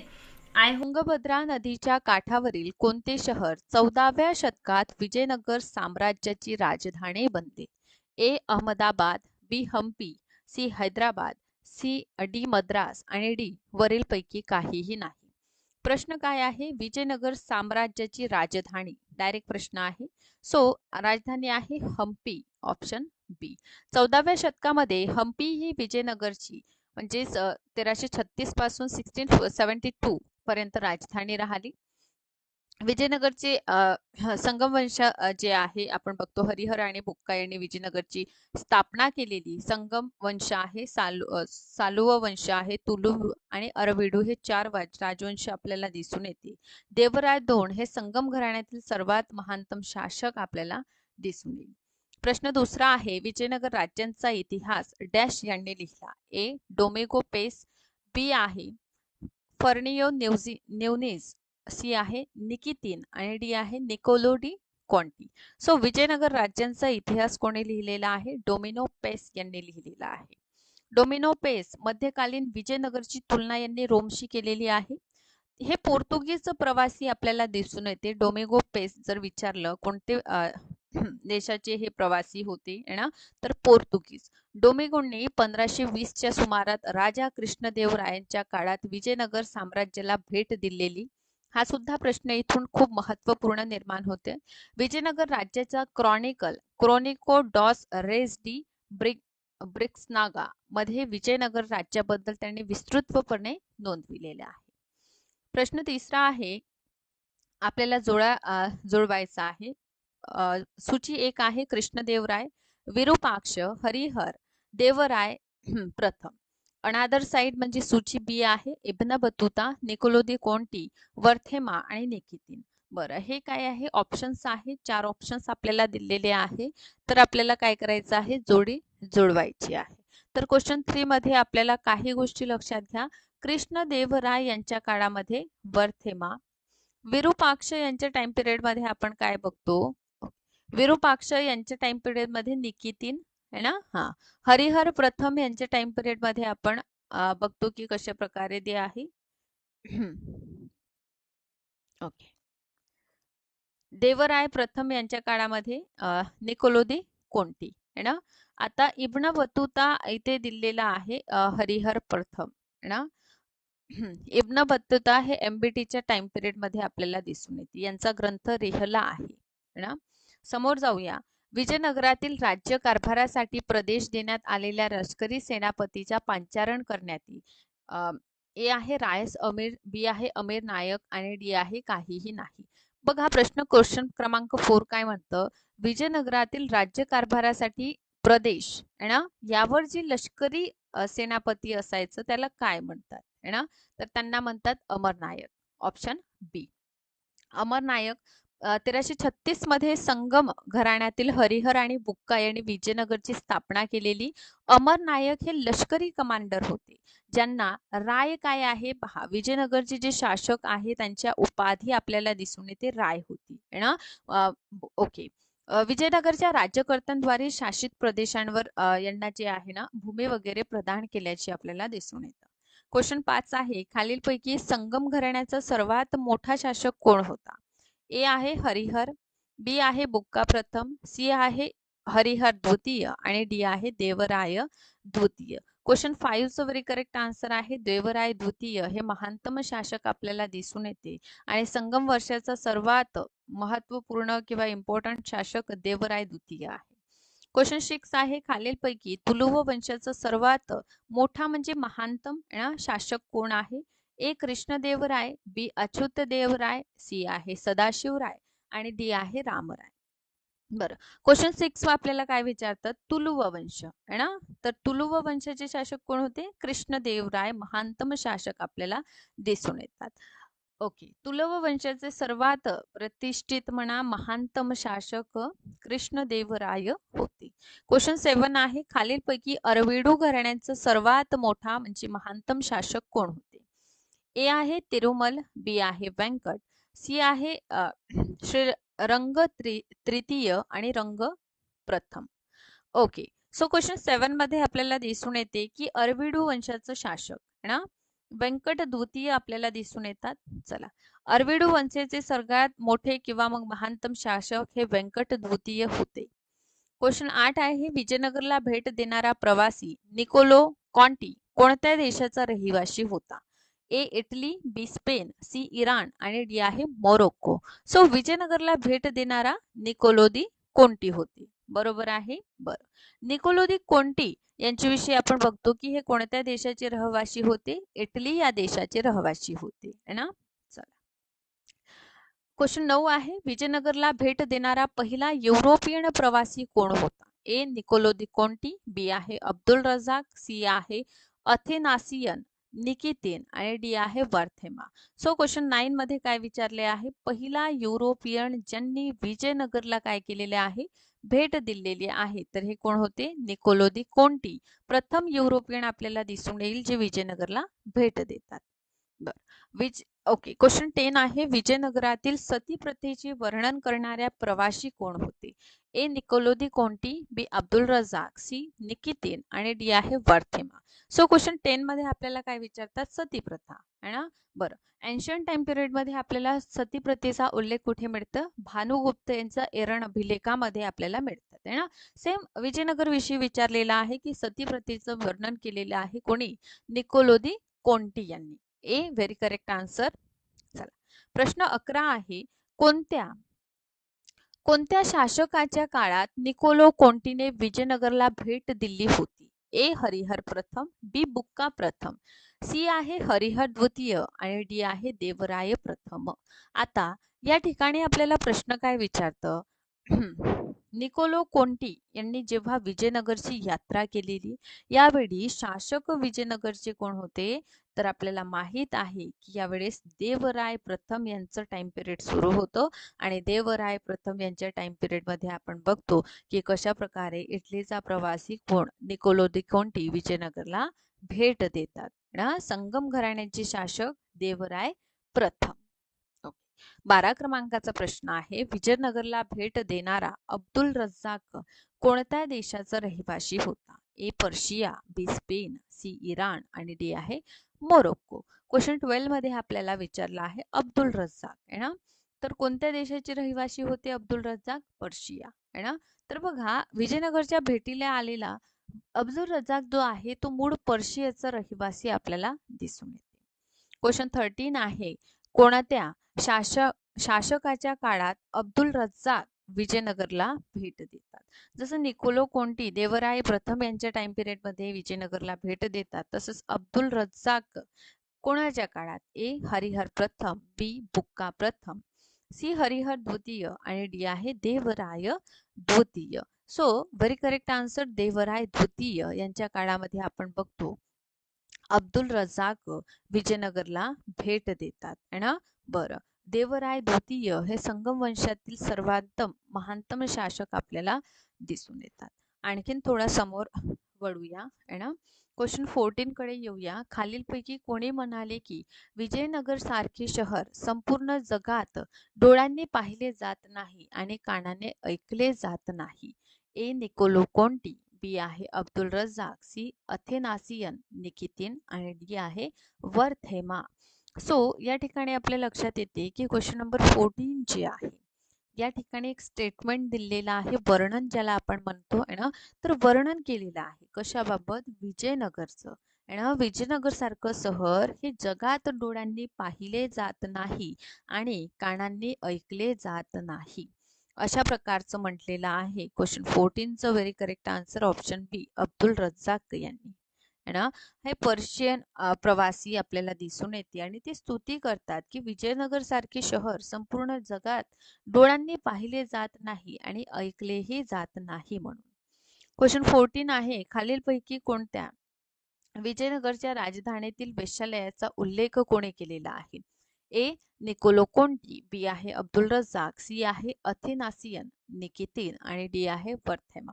सो क्वेश्चन 15 मध्ये आपल्याला दिसून येतं की विजयनगरमधील वेश्यालयाचा उल्लेख आपल्याला अब्दुल रझाक जे आहे ते करताना दिसून येतात. चला क्वेश्चन 16 आपल्याला दिसून येते की विजयनगरला भेट देणारा अथानिसियन निकितीन हा कोणत्या देशाचा रहिवासी होता? ए आहे पर्शिया, बी आहे रशिया, सी आहे इराण आणि डी मोरोक्को. सो क्वेश्चन 16 मध्ये आपल्याला दिसून येते की निकितीन हा कोणत्या देशाचा प्रवासी आहे? सो व्हेरी करेक्ट आन्सर बी, रशियाचा हा प्रवासी आपल्याला दिसून येतो. ओके, समोर जाऊया. क्वेश्चन 17 आहे, खालीलपैकी कोणता प्रवासी घोडा व्यापारी होता, म्हणजे घोड्याचा व्यापारी म्हणून आलेले होते? ए. निकोलो दी कॉन्टी, बी अब्दुल रझाक, सी अथेनासियन निकितीन आणि डी आहे वर्थेमा. सो क्वेश्चन 17 मध्ये आपल्याला दिसून येते की घोड्याचा व्यापारी कोण होता? तर लक्षात घ्या, घोड्याचा व्यापारी आपल्याला दिसून येते निकितीन होते, है ना. चला, तर आपल्याला दिसून येते की विजयनगरला भेटीला आलेले निकितीन जे आहे ते रशियाचे रहिवासी होते आणि मूळतः हे घोड्याचे व्यापारी आपल्याला दिसून येतात. कोण नेक्स्ट क्वेश्चन आहे क्वेश्चन 18. विजयनगरला भेट देणारा पहिला रशियन प्रवासी कोण होता? ए. निकोलो दी कॉन्टी, बी अब्दुल रझाक, सी अथेनिसियन निकितीन आणि डी आहे वर्थेमा. सो क्वेश्चन 18 मध्ये आपल्याला लक्षात येते की निकितीन जे आहे ना, हे रशियन प्रवासी आपल्याला दिसून येतात आणि हेच पहिले रशियन प्रवासी आहे ज्यांनी विजयनगरला भेट दिलेली होती. Okay, so very correct answer is C. 19 क्रमांकाचा प्रश्नाकडे वळूया. भारतातील गरिबीचे वर्णन करणारा पहिला प्रवासी कोण होता? ए. निकोलो दी कॉन्टी, बी अब्दुल रझाक, सी आहे निकितीन आणि डी आहे वर्थेमा. सो या ठिकाणी आपल्याला लक्षात येते की भारतातील गरिबीचे वर्णन करणारा जो प्रवासी आपल्याला दिसून येते ती निकितीन होते, है ना, सी. चल, 20व्या क्रमांकाचा प्रश्नाकडे वळूया. 15व्या शतकात बिदरला पोहोचणारा एकमेव प्रवासी कोण होता? ए. निकोलो दी कॉन्टी, अब्दुल रझाक, सी निकितीन आणि डी वर्थेमा. आता बघा बिदर आहे ना, इथे पोहोचणारा प्रवासी कोण आहे? तर हे प्रवासी आपल्याला दिसून येईल निकितीन आहे, जे बिदरला 15व्या शतकामध्ये पोहोचले होते. ओके, 21 क्रमांकाचा प्रश्न आहे, विजयनगरला भेट देणारे डुआर्डो बार्बोसा कोणत्या देशाचे रहिवासी होते? ए. पोर्तुगाली होते, बी रशियन होते, सी इराणचे होते की ते मोरोक्कोचे होते, डी मोरोक्को. सो इथे आपल्या लक्षात आलेलं असेल की कशा प्रकारे विजयनगर साम्राज्य आणि विजयनगरला भेट देणारे आणि प्रवास वर्णन लिहिणारे या सगळ्यांवर आपल्याला प्रश्न दिसून येतात आणि एक्झाम मध्ये सुद्धा महाराष्ट्र सेट मध्ये अशा स्वरूपाची प्रश्न आपल्याला दिसून येतात. सो डुआर्डो बार्बोसा हे पोर्तुगाल या देशाचे काय होते? रहिवासी होते. त्यामुळे इथे योग्य उत्तर ऑप्शन ए आहे. ओके, 22 क्रमांकाकडे जाऊया. 22 क्रमांकाचा प्रश्न आहे, खालीलपैकी कोणता प्रवासी पोर्तुगीज सेंचुरियन अल्बुकर्कचा दुभाषी होता? ए. निकोलो कॉन्टी, बी अब्दुल रझाक, सी आहे डुआर्डो बार्बोसा आणि आपल्याला फोर्थ दिसून येईल वर्थेमा. सो 22 क्रमांकाच्या प्रश्नामध्ये दुभाषी म्हणजे काय? ट्रान्सलेटर. अल्बुकर्कचा ट्रान्सलेटर डुआर्डो बार्बोसा होते. ठीक आहे, so very correct answer is C. 23 क्रमांकाच्या प्रश्नाकडे आपण वळूया. डुआर्डो बार्बोसा खालीलपैकी कोणत्या शासकांच्या काळात विजयनगरला भेट यांनी दिलेली आहे? ए. कृष्णदेवराय, बी. बुक्का प्रथम, सी. हरिहर द्वितीय आणि डी आहे देवराय द्वितीय. सो 23 क्रमांकामध्ये डुआर्डो बार्बोसा यांनी कोणाच्या टाइम पिरियड मध्ये विजयनगरला भेट दिलेली? तर कृष्णदेवराय यांच्या टाइम पिरियड मध्ये आपण बघतो की डुआर्डो बार्बोसा यांनी विजयनगरला भेट दिलेली. यानंतरचा प्रश्न आहे 24 क्रमांकाचा. विजयनगरला भेट देणारे वर्थेमा हे मूळचे कोणत्या देशाचे रहिवासी होते? ए पोर्तुगाल, बी रशिया, सी इटली आणि डी आहे मोरोक्को. तर वर्थेमा सुद्धा इटली या देशाचे रहिवासी आपल्याला दिसून येते. हा भूतकाळ आणि वर्तमान काळ यांच्यातील संवाद आहे असं कोणी म्हटलं? एक प्रकारची हे डेफिनेशन दिलेली आहे हिस्ट्री संबंधित, की इतिहास हा भूतकाळ आणि वर्तमान काळ यांच्यातील संवाद आहे. ओके, 4 ऑप्शन यासाठी आपल्याला दिलेले आहेत. ऑप्शन ए आहे E.H. कार, ऑप्शन बी आहे चार्ल्स फेदर, सी आहे कार्ल मार्क्स आणि डी आहे V.N. स्मिथ. ठीक आहे. सो यामध्ये आपण बघतो की डेफिनेशन आणि हा भाग आपलं इतिहास लेखनशास्त्र याच्याशी संबंधित आपल्याला दिसून येतं आणि त्यामध्ये आपल्याला बहुधा डेफिनेशन्स आणि इतिहासकार यांनी दिलेली जी थेरीज आहे ते अभ्यास करायचा आहे. सो लक्षात घ्या, इतिहास हा भूतकाळ आणि वर्तमान काळातील संवाद आहे असं E.H. कार यांनी म्हटलेलं आहे.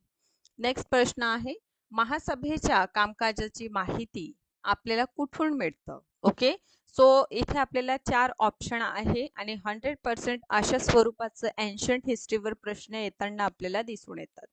4 ऑप्शन आहे. ऑप्शन ए उत्तर मेरूर अभिलेख, बी आहे तंजोर, सी आहे मणिमंगलम अभिलेख की ऑप्शन डी यापैकी एकही नाही. ठीक आहे.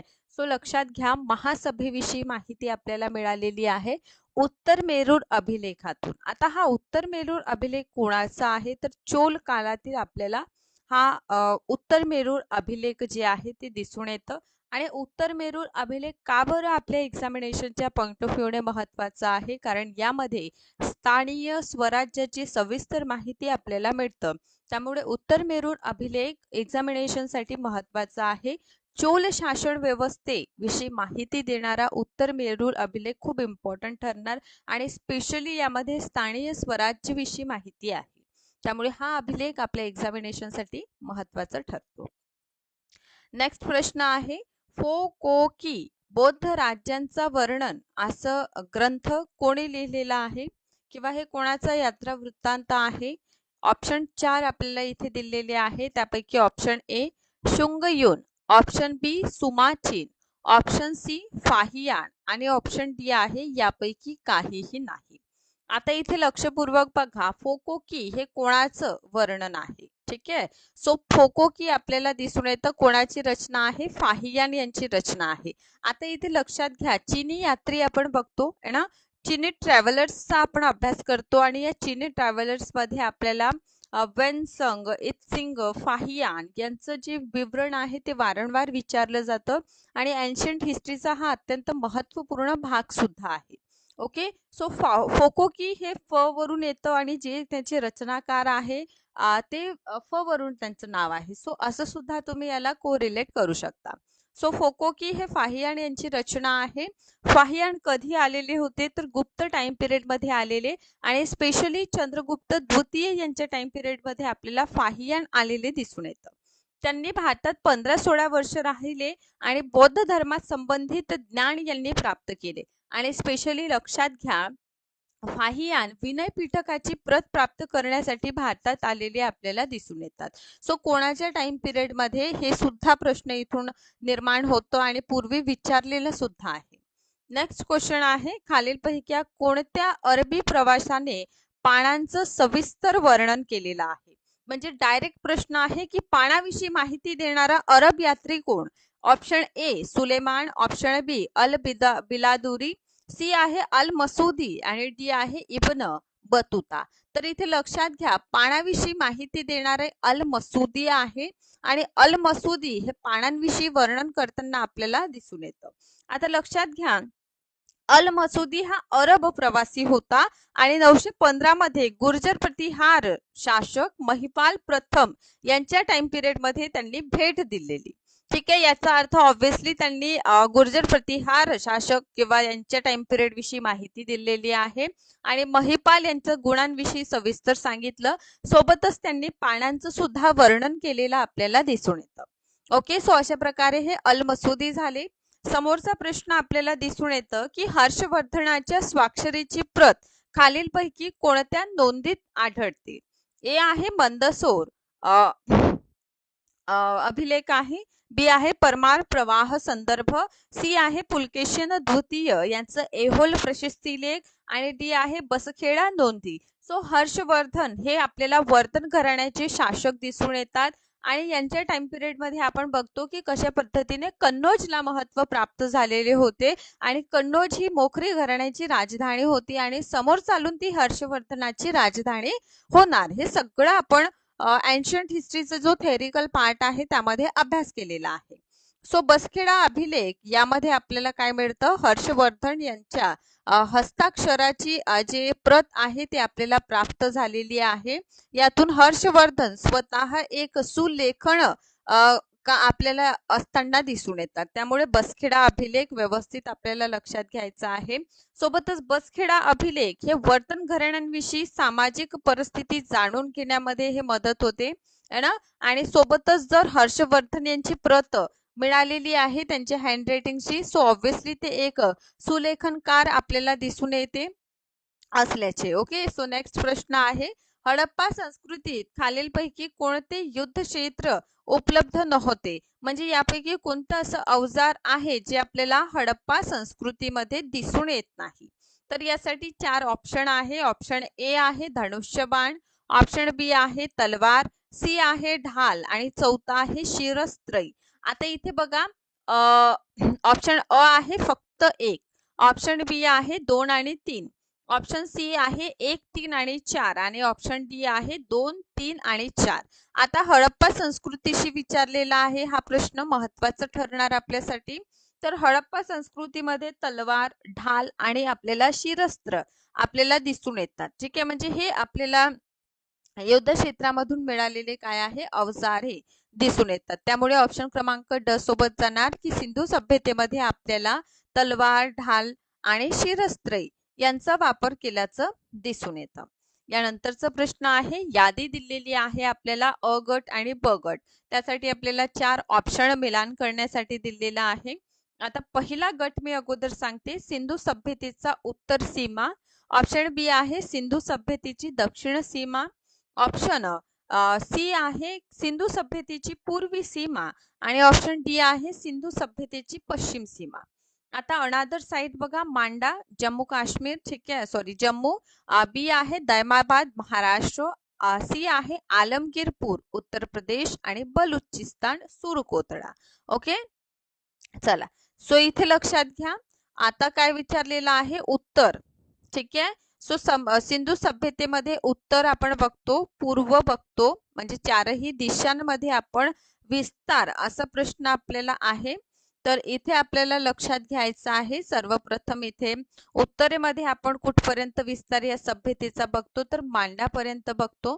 ठीक आहे, त्यामुळे उत्तरेची सीमा काय झाली, मांडा झाली. पूर्व आपण बघतो की मेरठ पर्यंत आलमगीरपूर, ठीक आहे, म्हणजे उत्तर प्रदेश पर्यंत आपल्याला दिसून येईल. दक्षिणेत दैमाबाद पर्यंत आपल्याला दिसून येतं महाराष्ट्र पर्यंत, ठीक आहे, आणि पश्चिमेत सुतका गेंडोर. याचा अर्थ जर आपण जाणार तर हे योग्य उत्तर आहे. उत्तर सीमा मांडा, दक्षिण सीमा दैमाबाद, पूर्वी सीमा आलमगीरपूर आणि सुतका गेंडोर बलुचिस्तान ही पश्चिम सीमा आहे ना. सो आपण जाऊया 1, 2, 3, 4 सोबत. त्यामुळे इथे ऑप्शन क्रमांक 1 जो आहे तो आपला अगदी योग्य उत्तर आपल्याला दिसून येतं. नेक्स्ट समोरच्या प्रश्नाकडे आपण वळूया. समोरचा प्रश्न आहे, हडप्पाच्या तांब्याचं रथ कोणत्या ठिकाणाहून मिळतो. ठीक आहे, तांब्याचं रथ हडप्पा संस्कृतीमध्ये आपल्याला कुठे मिळतं. 4 ऑप्शन आपल्याला 5 ऑप्शन यासाठी दिलेला आहे. ए आहे कुनाल, बी आहे राखेगडी, सी आहे दैमाबाद आणि डी आहे बनावली आणि ई आहे रोपट. ओके, सो तांब्याचं रथ आपल्याला लक्षात घ्या, हडप्पा संस्कृतीमध्ये दैमाबाद असं महत्वपूर्ण स्थळ आपल्याला दिसून येतं जिथे काय मिळालेलं आहे, तांब्याचं रथ आपल्याला मिळालेलं आहे. ठीक आहे, सो त्यामुळे इथे योग्य उत्तर आपल्याला काय दिसून येणार आहे, दैमाबाद इथे आपल्याला तांब्याचं रथ प्राप्त झालेला आहे. समोरच्या प्रश्नाकडे आपण जाऊया. खालीलपैकी मोहमजोदडोमधील सर्वात उंच इमारत कोणती मानली जातं. आता बघा, यासाठी आपल्याला 4 ऑप्शन दिलेलं आहे आणि सरळ सिंधू सभ्यतेतील एक महत्वपूर्ण स्थळ म्हणजे मोहमजोदारो, या मोहमजोदारोतील सर्वात उंच इमारत कशाला मानलेलं आहे, अशा प्रकारचा प्रश्न आहे. ऑप्शन ए आहे विशाल स्थानागृह, बी आहे विशाल अन्नागर, सी आहे असेंब्ली हॉल आणि डी आहे यापैकी काहीही नाही. चला, सो या ठिकाणी लक्षात घ्या, आपण काय बघतो, व्हेरी करेक्ट आन्सर आपल्याला इथे, ओके, व्हेरी करेक्ट आन्सर इथे आपल्याला दिसून येतं विशाल स्थानागृह हे सिंधू सभ्यतेतील मोहनजोदडो मधील सर्वात महत्वपूर्ण इमारत जी आहे याला मानलेलं आपल्याला दिसून येतं. नेक्स्ट प्रश्न आहे, सिंधू खोरे संस्कृतीच्या विकसित अवस्थेत खालीलपैकी कोणत्या गटात घरांमध्ये विहिरींचे अवशेष सापडले आहे. आता इथे आणखीन एक महत्वपूर्ण आपल्याला बाब लक्षात घ्यायचा आहे की जेव्हा क्वेश्चन आपल्याला विचारलं देत जातं ते थोडं मोठं असतं. आता मोठं का बरं असेल, कारण ते विद्यार्थी संभ्रम निर्माण करण्यासाठी म्हणू शकता की टाइम कन्झ्युम होत असते आणि विद्यार्थ्यांचं अंडरस्टँडिंग लेवल त्यासाठी क्वेश्चन साठी व्यवस्थित असायला हवी. सो अशा वेळी लक्षात घ्या, सिंधू सभ्यतेतील विहीर म्हणजे घरामध्ये विहीर असल्याचे प्रमाण कुठे सापडले आहे असा हा प्रश्न आपल्याला विचारला. ओके, सो यासाठी 4 ऑप्शन आहे. Option A Harappa, option B Kalibangan, option C Lothal आणि ऑप्शन डी आहे मोहनजोदारो. सो या ठिकाणी काय प्रश्न आहे की सिंधू सभ्यतेमध्ये घरांमध्ये विहिरी असल्याचे अवशेष आपल्याला कुठे मिळतात है ना. सो मोहनजोदारो येथे आपल्याला काय मिळालेले आहे, घरांमध्ये विहिरी असल्याचे साक्ष प्रमाण आपल्याला मिळालेले आहे. त्यामुळे इथे ऑप्शन क्रमांक डी अगदी योग्य उत्तर आहे. यानंतरच्या प्रश्नाकडे आपण वळत आहोत आणि नंतरचा प्रश्न आहे, खालीलपैकी कोणत्या ठिकाणी ब्रॉन्झ शिल्पे आढळतात.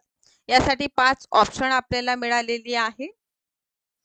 ऑप्शन ए आहे मोहनजोदारो, ऑप्शन बी आहे चनहूदड़ो, ऑप्शन सी आहे लोथल आणि ऑप्शन डी आहे कालीबंगा आणि यापेक्षाही ऑप्शन ई मध्ये म्हटलेलं आहे की वरील पैकी सर्व. आता सिंधू घाटी सभ्यता आपण बघतो है ना, आणि सिंधू घाटी सभ्यतेविषयी डिटेल मध्ये म्हणजे कशा प्रकारे सिंधू घाटी सभ्यतेचा उदय झालेलं. सिंधू घाटी सभ्यता ही कांस्ययुगीन सभ्यता आहे, कारण कासा हा प्रमुख धातू जी आहे इथे वापरला जायचं. सेकंडली आपण येथील नगर नियोजन कशा प्रकारे शतरंज मध्ये घरे एकमेकांना काटतात हे सुद्धा बघितलेलं आहे. आणि यातील जे महत्वपूर्ण नगर आहे ज्यामध्ये मोहनजोदडो, चनहूदड़ो. आता चनहूदड़ो लक्षात आलं आपल्याला तर लक्षात येतं की लिपस्टिक किंवा जे सौंदर्य प्रसाधन आहे याचं साक्ष आपल्याला चनहूदड़ो येथे मिळालेलं आहे. लोथल विषयी आपण लक्षात ठेवतो की सिंधू घाटी सभ्यतेतील हे काय आहे, बंदरगाह आहे लोथल या ठिकाणी है ना. सो ब्रॉन्झची शिल्पे आपल्याला मोहनजोदड़ो येथे मिळालेली आहे, चनहूदड़ो या ठिकाणी मिळालेले आहे, लोथल इथे मिळालेला आहे आणि कालीबंगा या ठिकाणी म्हणजे वरील पैकी सर्वच ठिकाणी आपल्याला सिंधू सभ्यतेतील ब्रॉन्झची शिल्पे का मिळालेली आहे, आढळलेली आहे, याचं साक्ष मिळालेलं आहे. त्यामुळे समोरच्या प्रश्नाकडे आपण जाणार आहोत. आता नेक्स्ट प्रश्न आहे, फाहियान भारतात येण्याचं काळ कोणता आहे, म्हणजे कोणत्या टाइम पिरियड मध्ये चीनी यात्री फाहियान आलेले. ऑप्शन ए 299 इसवी, ऑप्शन बी आहे 399 इसवी, ऑप्शन सी आहे 499 इसवी आणि ऑप्शन डी आहे 199 इसवी. ठीक आहे, सो फाहियान भारतात आले आणि फाहियान यांचं भारतात येण्याचं काळ. ठीक आहे, सो फाहियान यांचं भारतात येण्याचं काळ कोणता आहे तर 399 इसवी मध्ये आपण बघतो की चीनी यात्री फाहियान आलेले है ना. सो फाहियान आपण बघतो की कशा पद्धतीने होकोकी ही त्यांची रचना आहे हो ना. हा, सो हे खूप महत्वपूर्ण पॉइंट्स आहे. चीनी प्रवासी म्हणा, चीनी यात्री म्हणा, आणि चीनी यात्री बघा बौद्ध धर्मासंबंधित इन्फॉर्मेशन कलेक्ट करण्यासाठी जे आपले त्रिपिटक आहे याचं प्रत प्राप्त करण्यासाठी भारतात आलेले आपल्याला दिसून येतात. त्यामुळे समोरच्या प्रश्नाकडे आपण वळूया. समोरचा प्रश्न आहे, अथर्व वेदात वर्णन केले आहे. ए वैदिक शास्त्र, जादूटोणा, धनुर्विद्या, ताबीज पद्धतीविषयी. बी आहे यज्ञ विधींच्या पद्धती सांगितलेला आहे. सी आहे संगीता संबंधित माहिती दिलेली आहे की डी वरील पैकी काहीही नाही. सो आपल्याला इथे ऑप्शन क्रमांक डी जो आहे तो आपण कट करणार. आता संगीताविषयी माहिती देणारा कोणता वेद आपल्याला दिसून येतो? सामवेद. सामवेदामध्ये आपण बघतो की भारतीय संगीताचा उगम जो आहे तो सामवेदात आपल्याला दिसून येतं. आणि आपले 7 स्वर जे आहे सा रे ग म प ध नि सा, हे 7 स्वराची उत्पत्ती आपल्याला कुठे बघायला मिळतं? सामवेदामध्ये. आता नेक्स्ट बी कडे जाऊया. यज्ञविधीच्या पद्धती आपल्याला कुठे मिळालेली आहे? तर हा आपल्याला यजुर्वेद दिसून येतं, ज्यामध्ये यज्ञ अनुष्ठान या संबंधित माहिती मिळालेली आहे. यामध्ये दोन आपल्याला पक्ष दिसून येतात, शुल्क यजुर्वेद आणि कृष्ण यजुर्वेद है ना. सो याविषयी सुद्धा डिटेल मध्ये बघितलेलं आहे. ऑप्शन ए कडे जाऊया आपण. वैदिक शास्त्र, जादूटोणा, धनुर्विद्या, ताबीज पद्धती या सर्वांविषयी आपल्याला अथर्व वेदात सांगितलेलं आहे. अथर्वगिरस यांनी हा निर्माण केलेला आहे, त्यामुळेच याला अथर्व वेद असं आपण म्हणतो. सुरुवातीला अथर्व वेदांचं वेदामध्ये समावेश नव्हता, पण नंतर अथर्व वेद याला वेदात समाविष्ट करण्यात आले आणि वेदाला आपण वेद चातुष्ट असं आपण म्हणतो. त्यामुळे अथर्व वेदाविषयी लक्षात घ्या. ऑप्शन क्रमांक ए या ठिकाणी आपलं काय राहील? योग्य उत्तर राहील. समोरच्या प्रश्नाकडे आपण जाऊया. यामध्ये विचारलेला आहे की कोणती रचना कालिदासांची नाही? ऑप्शन ए आहे अभिज्ञान शाकुंतलम, ऑप्शन बी आहे मालविका अग्निमित्रम, सी आहे मुद्रा राक्षस आणि डी आहे रघुवंश. आता बघा इथे कालिदास आपण बघतो ना, आणि कालिदास यांचे जे बुक लिस्ट, खंडकाव्य, महाकाव्य हे सगळ्यांविषयी आपण डिटेल मध्ये अभ्यास केलेला आहे. आणि एक्झामिनेशन मध्ये त्यांचं अभिज्ञान शाकुंतलम असो, मालविका अग्निमित्रम असो किंवा रघुवंशम असो, याविषयी प्रश्न कधी ना काळी नक्कीच आपल्याला एक्झामिनेशन मध्ये विचारलेले दिसून येतात. त्यामुळे एक्झामिनेशनच्या पॉइंट ऑफ व्ह्यूने खूप महत्त्वपूर्ण हा भाग आहे. आणि इथे लक्षात घ्या ऑप्शन क्रमांक सी मुद्रा राक्षस ही जी रचना आपल्याला दिसून येतं ती विशाखा दत्त द्वारा रचित मुद्रा राक्षस नाटक आहे. आणि यापैकी कोणती रचना नाही तर मुद्रा राक्षस ही कालिदासांची रचना नाही. इतर जे आपण बघत आहोत ज्यामध्ये अभिज्ञान शाकुंतलम, मालविका अग्निमित्रम आणि रघुवंश हे सगळे रचना आपल्याला कालिदासांची दिसून येतात. त्यामुळे आपण समोरच्या प्रश्नाकडे वळण्यापूर्वी खालीलपैकी कोणते बौद्ध कार्य आहे? ए रघुवंश, बी आहे महावंश, सी आहे हरिवंश आणि डी आहे शशीवंश. आता बघा यामधून 3 जे आहे ते आपल्याला वेगळे ऑप्शन दिसून येईल आणि वन म्हणजे यापैकी एक असा आपल्याला ऑप्शन दिसून येईल जो वेगळा आहे. आता वेगळा म्हणजे काय तर बौद्ध ग्रंथ हा आहे. यामध्ये बघा मी तुम्हाला 16 महाजन पद सांगितलेलं होता आणि या 16 महाजन पदामध्ये मी एक महत्वपूर्ण आपण भाग बघितला होता, तो म्हणजे अंगुरकम विद्या आणि महावंश. यामध्ये आपल्याला काय दिसून येतं? उल्लेख दिसून येत आहे ना. सो व्हेरी करेक्ट आन्सर इथे ऑप्शन क्रमांक बी आहे. आता बघा रघुवंश, हरिवंश आणि शशीवंश यांना स्किप करायचं का बरं? कारण हे बौद्ध ग्रंथ नाही, तर महावंश हा बौद्ध ग्रंथ आपल्याला दिसून येतं. त्यामुळे आपले योग्य उत्तर ऑप्शन क्रमांक बी आहे. महावंश ही पाली भाषेत लिहिलेली एक काव्य रचना आहे आणि हा जो महावंश आहे यामध्ये श्रीलंकेच्या राजाचे वर्णन आहे. कलिंगचा राजा विजयाच्या श्रीलंकेत आगमनापासून राजा महासेन पर्यंतचा कालावधीचं वर्णन महावंश मध्ये केलेलं आहे. हे सिंहली म्हणजे श्रीलंकेचे प्रसिद्ध ऐतिहासिक महाकाव्य आहे. भारतातील क्वचितच असे कोणतेही राज्य असेल ज्याचा इतिहास सिंहली म्हणजे श्रीलंका इतका सुरक्षित असेल. ठीक आहे. सो डब्ल्यू गिनर यांच्या मतांचा आधार महावंश आहे. महान लोकांच्या वंशांची ओळख करून देणारा आणि स्वतः महान असल्यामुळे याला महावंश असं नाव जे आहे ते देण्यात आलेले. अशा प्रकारचा आपल्याला महावंश हा बौद्ध ग्रंथ दिसून येतो. नेक्स्ट क्वेश्चन आहे खालीलपैकी कोण जैन लेखक नाही? अशा प्रकारचे प्रश्न जे आहे ते आपल्याला महाराष्ट्र सेट एक्झामिनेशन मध्ये सुद्धा विचारले जातात. त्यामुळे एक्झामिनेशनच्या पॉइंट ऑफ व्ह्यूने हे जे प्रश्न आहे खूपच महत्त्वपूर्ण आपल्याला दिसून येतात. यामध्ये बघा खालीलपैकी कोणता जैन लेखक नाही? ए आहे हेमचंद्र, बी आहे हरिभद्र, सी आहे सिद्धिसेना आणि डी आहे अमर सिंग. सो यामध्ये आपल्याला सरळच दिसून येत आहे जैन ग्रंथ यापैकी कोणता नाही म्हणून.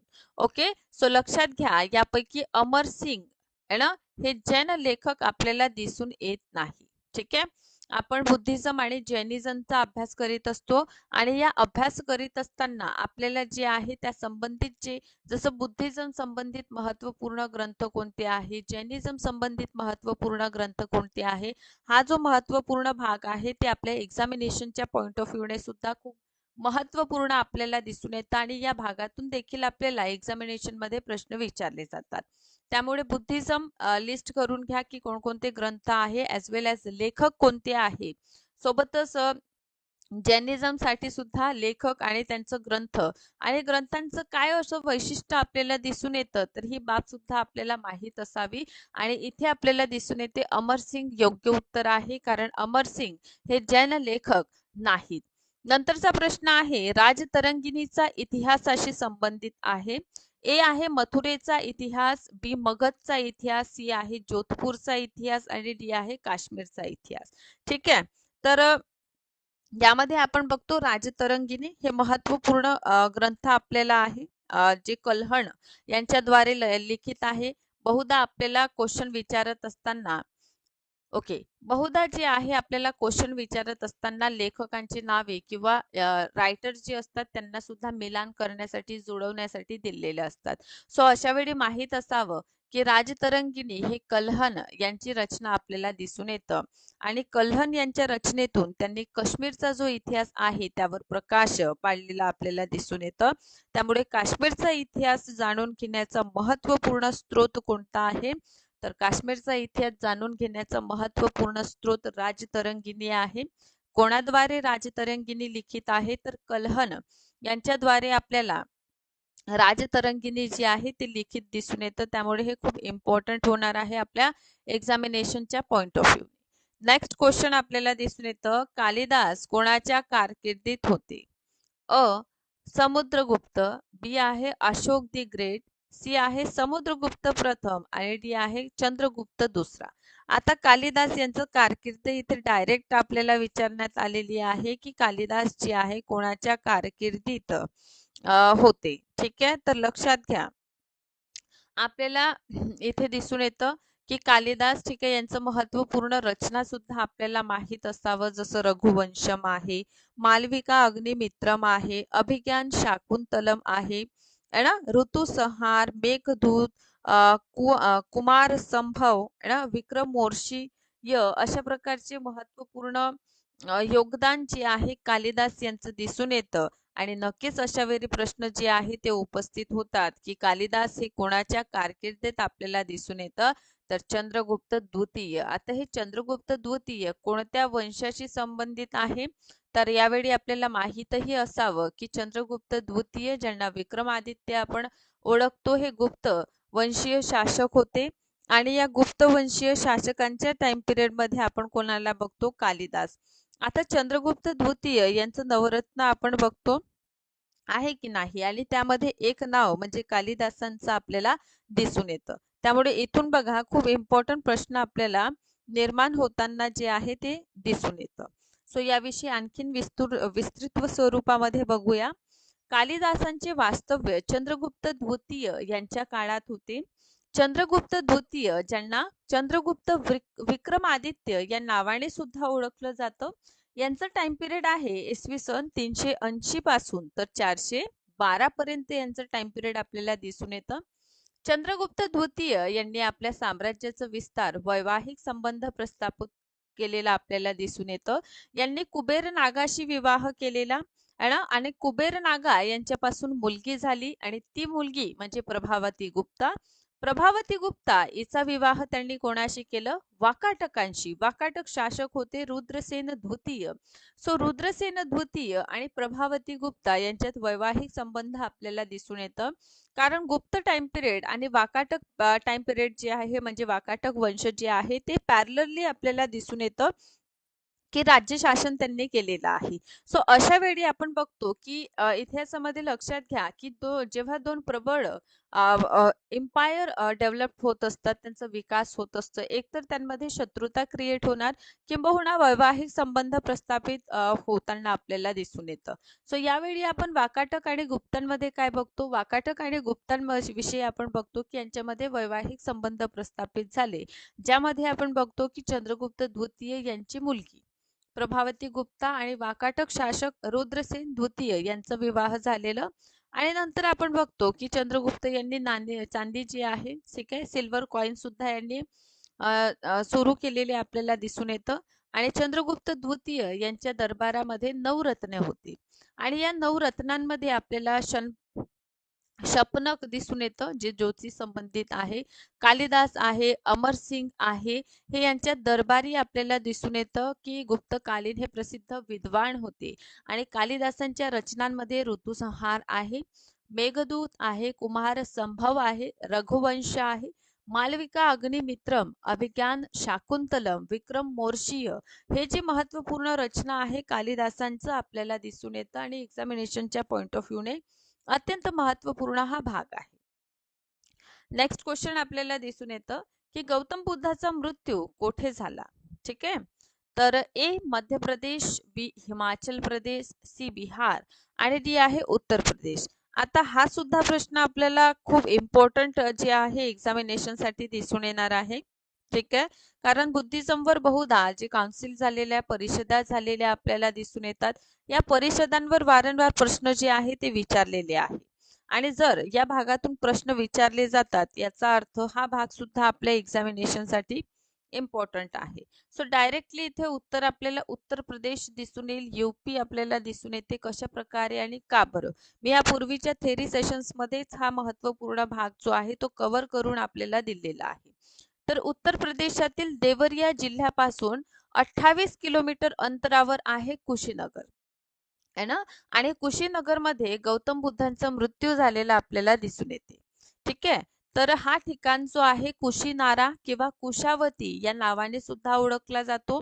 आता कुशीनारा जे आहे मल्ल्यांचे राज्य होते, म्हणजे मल्ल संघ आपण बघतो. ठीक आहे, गौतम बुद्धांचे मृत्यू जे आहे इसवी सन 483 मध्ये वयाच्या 80व्या वर्षी झालेला आपल्याला दिसून येतं.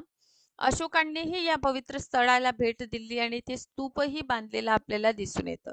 हे प्रसिद्ध बुद्धिझमचं तीर्थक्षेत्र म्हणून प्रसिद्धच आलेलं आपल्याला दिसून येतं.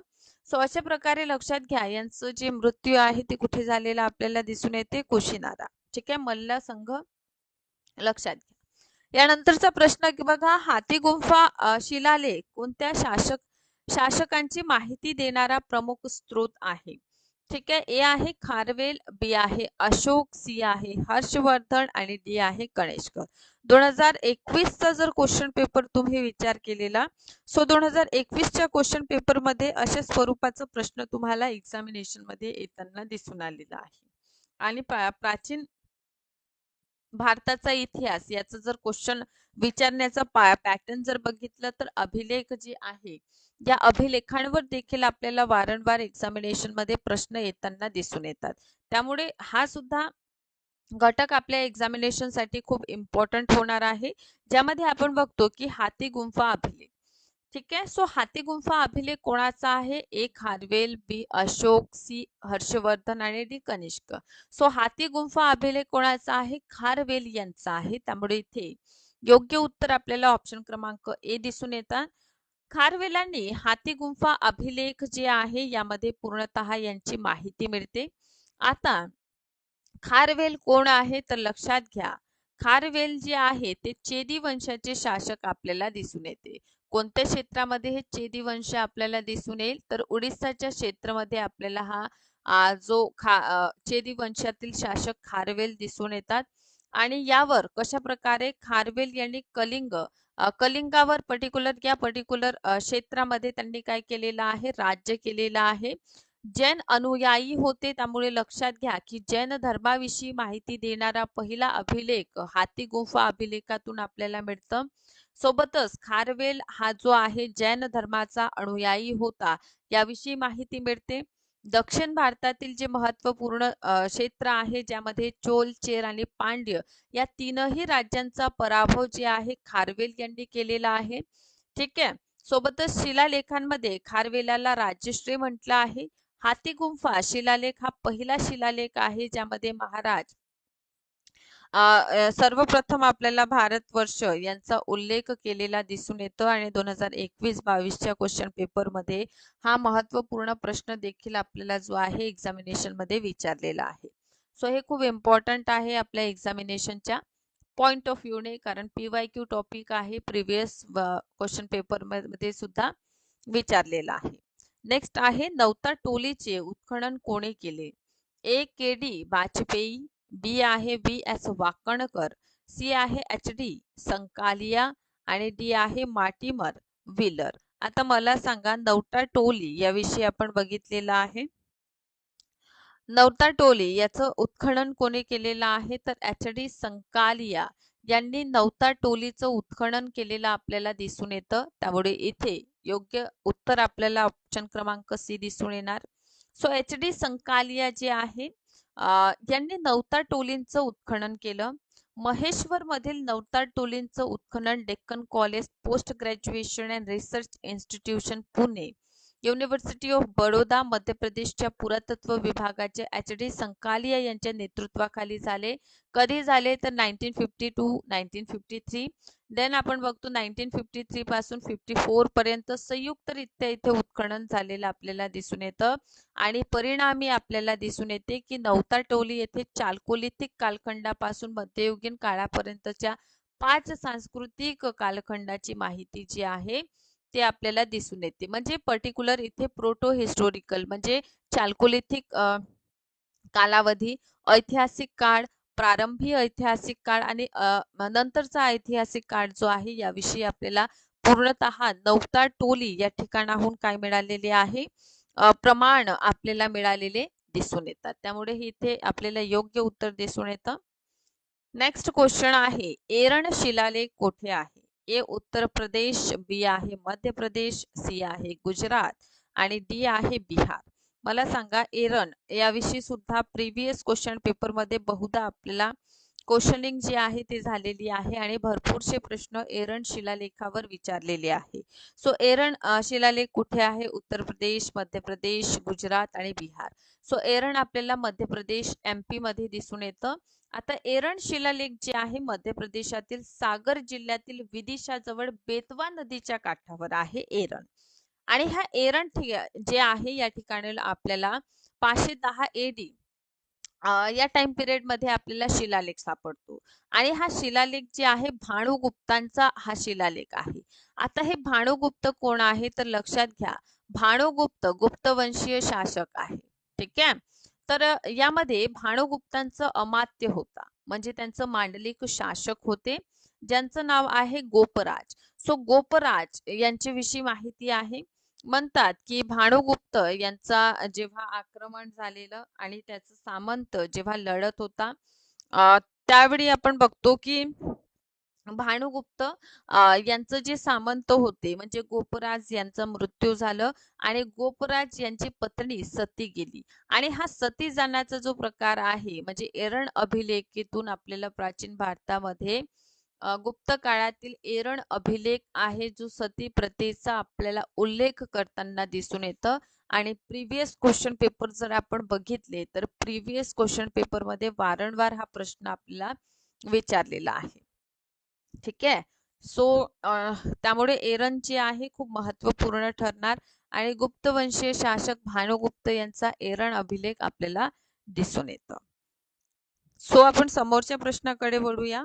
हडप्पांच्या कोणत्या ठिकाणी मणी बनवण्याची कार्यशाळा सापडली? ए आहे आंबरी, बी आहे बनावली, सी आहे लोथल आणि डी आहे बी आणि सी. आता बघा मणके बनवण्याची फॅक्टरी आपण बघतो मणका. ठीक आहे. मणका समजतं आपल्याला. ठीक आहे. सो मणका बनवण्याची फॅक्टरी आपल्याला कुठे मिळालेली आहे तर लक्षात घ्या बनावली आणि लोथल हे दोन महत्वपूर्ण आपल्याला स्थळ दिसून येतं जिथे मणक्या म्हणजे मणी बनवण्याची कार्यशाळा जी आहे, कारखाना जो आहे तो सापडलेला आहे. त्यामुळे इथे योग्य उत्तर ऑप्शन क्रमांक डी आपल्याला दिसून येईल. कारण आपलं जे आन्सर आहे ते एकापेक्षा जास्त आपल्याला दिसून येतात. सो बघा इथे की बनावली आणि लोथल या दोनही हडप्पा ठिकाणावर मणी बनवण्याचे कारखाने सापडले आहे. लोथल येथून सापडलेल्या अवशेषांपैकी प्रमुख म्हणजे पहा इथून आपल्याला तांदूळ, बाजरी, पर्शियाचा शिक्का, वात, माप यांचा पुरावा मिळतो. 3 जोडप्यांची समाधी बनावलीमधून मिळतं. घोड्यांचं सूक्ष्म मातींची मूर्ती ज्याला मृन्मूर्ती आपण म्हणतो ते सुद्धा मिळालेली आहे. बनावली येथून आपल्याला नागराचा अवशेष मिळालेला आहे. तांब्यापासून बनवलेला वनाग्र मिळालेली आहे. मातृदेवीची मूर्ती मिळालेली आहे. मणी जे आहे ते मणी सुद्धा आपल्याला या ठिकाणाहून मिळालेली आहे. तर बनावली आणि लोथल हे दोनही हडप्पा संस्कृतीतील अत्यंत महत्वपूर्ण स्थळ आपल्याला दिसून येतात. ओके, नेक्स्ट आहे पुरामुळे कोणते हडप्पा शहर उद्ध्वस्त झाले? ए हडप्पा, बी आहे कालीबंगा, सी कोटदीजी आणि डी आहे मोहनजोदडो. ठीक आहे, तर हा प्रश्न आपल्या एक्झामिनेशन साठी महत्वपूर्ण आपल्याला दिसून येईल. सो पुरामुळे हडप्पातील कोणता शहर उद्ध्वस्त झाला? तर तो आहे मोहनजोदडो, जो काय झालेला आहे पुरामुळे आपल्याला उद्ध्वस्त होताना दिसून येतं. सो बघा हडप्पा शहर मोहनजोदडो इथे वारंवार पुरामुळे उद्ध्वस्त झालेला आपल्याला दिसून येईल. हडप्पा संस्कृतीचा विस्तार सुमारे 13 लाख चौरस किलोमीटर आहे. हे संपूर्ण भारतीय उपखंडात उत्तरेपासून जम्मू पर्यंत, दक्षिणेत नर्मदाच्या मुखापर्यंत आणि पश्चिमेला मकरंद समुद्र किनाऱ्यापासून उत्तर प्रदेशातील मेरठ पर्यंत ही सभ्यता आपल्याला संस्कृती आपल्याला पसरलेली दिसून येतं. त्यामुळे पूर आणि इतर नैसर्गिक आपत्ती, बाह्य आक्रमणे, हवामानात बदल, भूवैज्ञानिक बदल, परकीय व्यापारामध्ये जे स्थिरता आहे ती हालावली है ना, अशा अनेक कारणे आपण हडप्पा संस्कृतीच्या पतनामागे बघतो. आणि या प्रमुख कारणांमध्ये बहुधा आपण पूर सुद्धा पाहिलेला आहे की पुरामुळे या शहरांचं किंवा या सभ्यतेचं काय झालेलं आहे.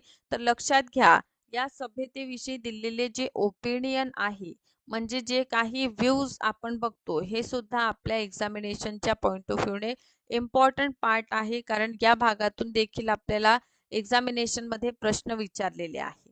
त्यामुळे हा भाग आपल्या एक्झामिनेशनच्या पॉइंट ऑफ व्ह्यूने खूप महत्वपूर्ण होणार आहे. आणि कशा प्रकारे एवढी मोठी प्रगत असलेली सभ्यतेचा आपल्याला रॅस घडून आलेलं त्यासाठी दिलेली ओपिनियन सुद्धा आपल्या एक्झामिनेशन साठी महत्वपूर्ण ठरणार आहे. यानंतरचा प्रश्न आहे धोलावीरा कोणत्या राज्यात आहे? धोलावीरा कोणत्या राज्यात आहे? ए आहे उत्तर प्रदेश, बी आहे राजस्थान, सी आहे गुजरात आणि डी आहे मध्य प्रदेश. सो धोलावीरा आपल्याला कुठे दिसून येतं? ठीक आहे, तर धोलावीरा लक्षात घ्या गुजरात मध्ये कच्छच्या खाडीमध्ये आपल्याला काय दिसून येतं? धोलावीरा हे विद्यमान आहे. त्यामुळे योग्य उत्तर इथे ऑप्शन सी आहे. धोलावीरा गुजरात राज्यात आहे. गुजरात राज्यातील कच्छ जिल्ह्यात हे अवस्थित आहे. धोलावीरा सिंधू संस्कृतींचे अवशेष आपल्याला मोठ्या प्रमाणात दिसून येतं. ज्यामध्ये आपण बघतो की युनेस्कोने जागतिक वारसा यादीमध्ये धोलावीरा याला समाविष्ट केलेलं. 1968 मध्ये पुरातत्व शास्त्र जगपती जोशी यांनी धोलावीराचा शोध लावलेला म्हणजे शोधून काढलेलं. हडप्पा संस्कृतीच्या 5 प्रमुख शहरांमध्ये जल व्यवस्थापन, बहुस्तरीय संरक्षण प्रणाली, बांधकामात दगडाचा अतिवापर आणि दफनासाठी विशेष रचना ही धोलावीराची जे खास वैशिष्ट्य आपण बघतो ते आहेत. सिंधू संस्कृतीच्या लिपीतील एक मोठा फलकही येथे सापडलेला आहे. या सगळ्यांशिवाय सगळ्यात महत्वाचं म्हणजे जसं हडप्पा शहर हे 2 भागात विभाजित आहे, मोहनजोदडो हे सुद्धा 2 भागात विभाजित आहे. पण धोलावीरा याचं रचना जर विचार केली तर हा 3 भागामध्ये आपल्याला विभाजित दिसून येतं. म्हणजे पश्चिम नगर आहे, ठीक आहे, निचला नगर आपण बघतो, ठीक आहे, पूर्व नगर आहे ॲज वेल ॲज धोलावीरा जो आहे तो मध्य भागा म्हणजे 3 भागामध्ये आपल्याला काय दिसून येतं? धोलावीराचं डिवायडेशन जे आहे ते 3 भागांमध्ये आपल्याला दिसून येतं. त्यामुळे हा पॉइंट फॅक्च्युअल आहे. त्यामुळे एक्झामिनेशन मध्ये सुद्धा या भागातून प्रश्न आपल्याला विचारलेले दिसून येतात. नेक्स्ट आहे कोसंबी ही राजधानी होती कोणाची? वत्स्य, बी आहे कोसल, सी आहे अवंती आणि डी आहे काशी. तर लक्षात घ्या 16 महाजनपदांपैकी आपण गणतंत्रात्मक महाजनपदे आणि राजतंत्रात्मक महाजनपदे यांचा अभ्यास डिटेलमध्ये आपण केलेला आहे. आणि कोसंबी यांची वत्स्याची राजधानी आपल्याला दिसून येतं. त्यामुळे इथे योग्य उत्तर आपल्याला ऑप्शन क्रमांक ए आहे. नेक्स्ट क्वेश्चन आहे खालीलपैकी कोणत्या ठिकाणी विटांची गोदी कॅबेच्या आखाताशी जोडलेले आहे? ए आहे लोथल, बी आहे सुतका गेंडोर, सी आहे चन्होदडो आणि डी आहे कालीबंगन. ठीक आहे. सो कोणतं असं महत्वपूर्ण स्थळ आहे जिथे आपल्याला विटांचे कॅबे मिळते? तर सिंधू सभ्यतेतील लोथल आपल्याला काय दिसून येतं असं स्थळ आहे जिथे गोदी आपल्याला मिळालेली आहे. आणि लोथल जे आहे ते गोदीसाठी प्रसिद्ध असल्याचा आपण वारंवार जो आहे ते अभ्यास करीत आहोत. त्यामुळे इथे आपल्याला दिसून येईल की लक्षात घ्या गोदीसाठी कोणतं प्रसिद्ध आहे? तर लोथल जे आहे ते गोदीसाठी प्रसिद्ध आपल्याला दिसून येतात. त्यामुळे योग्य उत्तर इथे ऑप्शन क्रमांक ए आहे. आता यापूर्वी मी तुम्हाला एरण अभिलेखांवर प्रश्न विचारलेला आहे. तर खालीलपैकी मध्य प्रदेशातील एरण येथील सतीच्या पहिल्या स्मारकांची तारीख काय आहे? ए आहे 350 एडी, बी आहे 375 म्हणजे 375 एडी, सी आहे 470 एडी की ऑप्शन डी 510. आता हा एरण अभिलेख आपल्या एक्झामिनेशनच्या पॉइंट ऑफ व्ह्यूने का बरं महत्वाचा आहे? कारण या एरण अभिलेखेतून आपल्याला सतीप्रथेचा प्रथम उल्लेख मिळालेला आहे.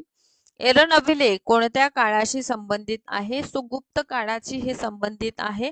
पर्टिक्युलर गुप्त शासक आपण बघतो भानुगुप्त. भानुगुप्त जे आहे ना यांचं एरण अभिलेख आहे जो त्यांचा सामंत गोपराज असतो. त्यांच्या मृत्यूनंतर त्यांची पत्नी जी आहे ती सती जाते.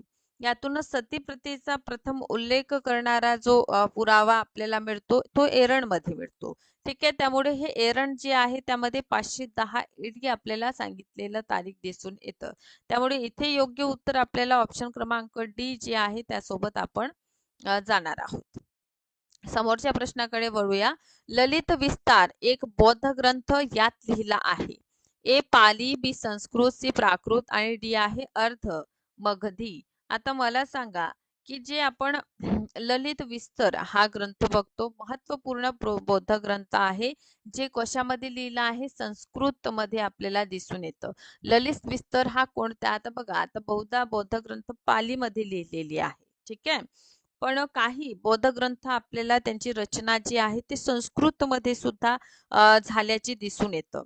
त्यामुळे इथे योग्य उत्तर काय आहे? ललित विस्तर हे संस्कृत मध्ये लिहिलेलं आपल्याला दिसून येतं. नेक्स्ट प्रश्न आहे हडप्पा संस्कृतीचे सर्वात दक्षिणेकडील ठिकाण कोणते? ए आहे दगड, बी पोटन, सी दयमाबाद आणि डी आहे रंगपूर. आता बघा पूर्व पश्चिम उत्तर दक्षिण असं आपलं दिशा आहे. तर उत्तरेकडे मांडा आहे ना पूर्वेकडे आलमगीरपूर पर्यंत आपल्याला विस्तार दिसून येतं ना पश्चिमेत सुतका गेंडोर पर्यंत आपल्याला या सभ्यतेचा विस्तार झालेला दिसून येतं. आणि जर आपण विचार केलेलं दक्षिणेचा तर दक्षिणेमध्ये दैमाबाद यापर्यंत आपल्याला या सभ्यतेचा विस्तार जो आहे तो झालेला काय आहे दिसून येतं. याचा अर्थ जर इथे सीमा विचारण्यात आली पूर्व पश्चिम उत्तर दक्षिण तर चारही सीमांचा विस्तारित क्षेत्र आपल्याला माहित असावं. याचा आकार विचारला तर त्रिभुजाकार आकार आहे हे सुद्धा आपल्याला माहित असावा ना. आणि पर्टिक्युलर या प्रश्नामध्ये दक्षिणेचं ठिकाण विचारलं तर दक्षिणेचं ठिकाण कोणतं आहे? दैमाबाद आहे. त्यामुळे इथे योग्य उत्तर काय होणार? दैमाबाद होणार. तर यानंतरचा प्रश्न आहे की तीन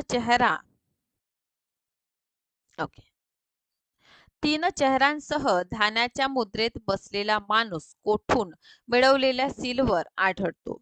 ए हडप्पा, बी मोहनजोदडो, सी कालीबंगा आणि डी आहे लोथल.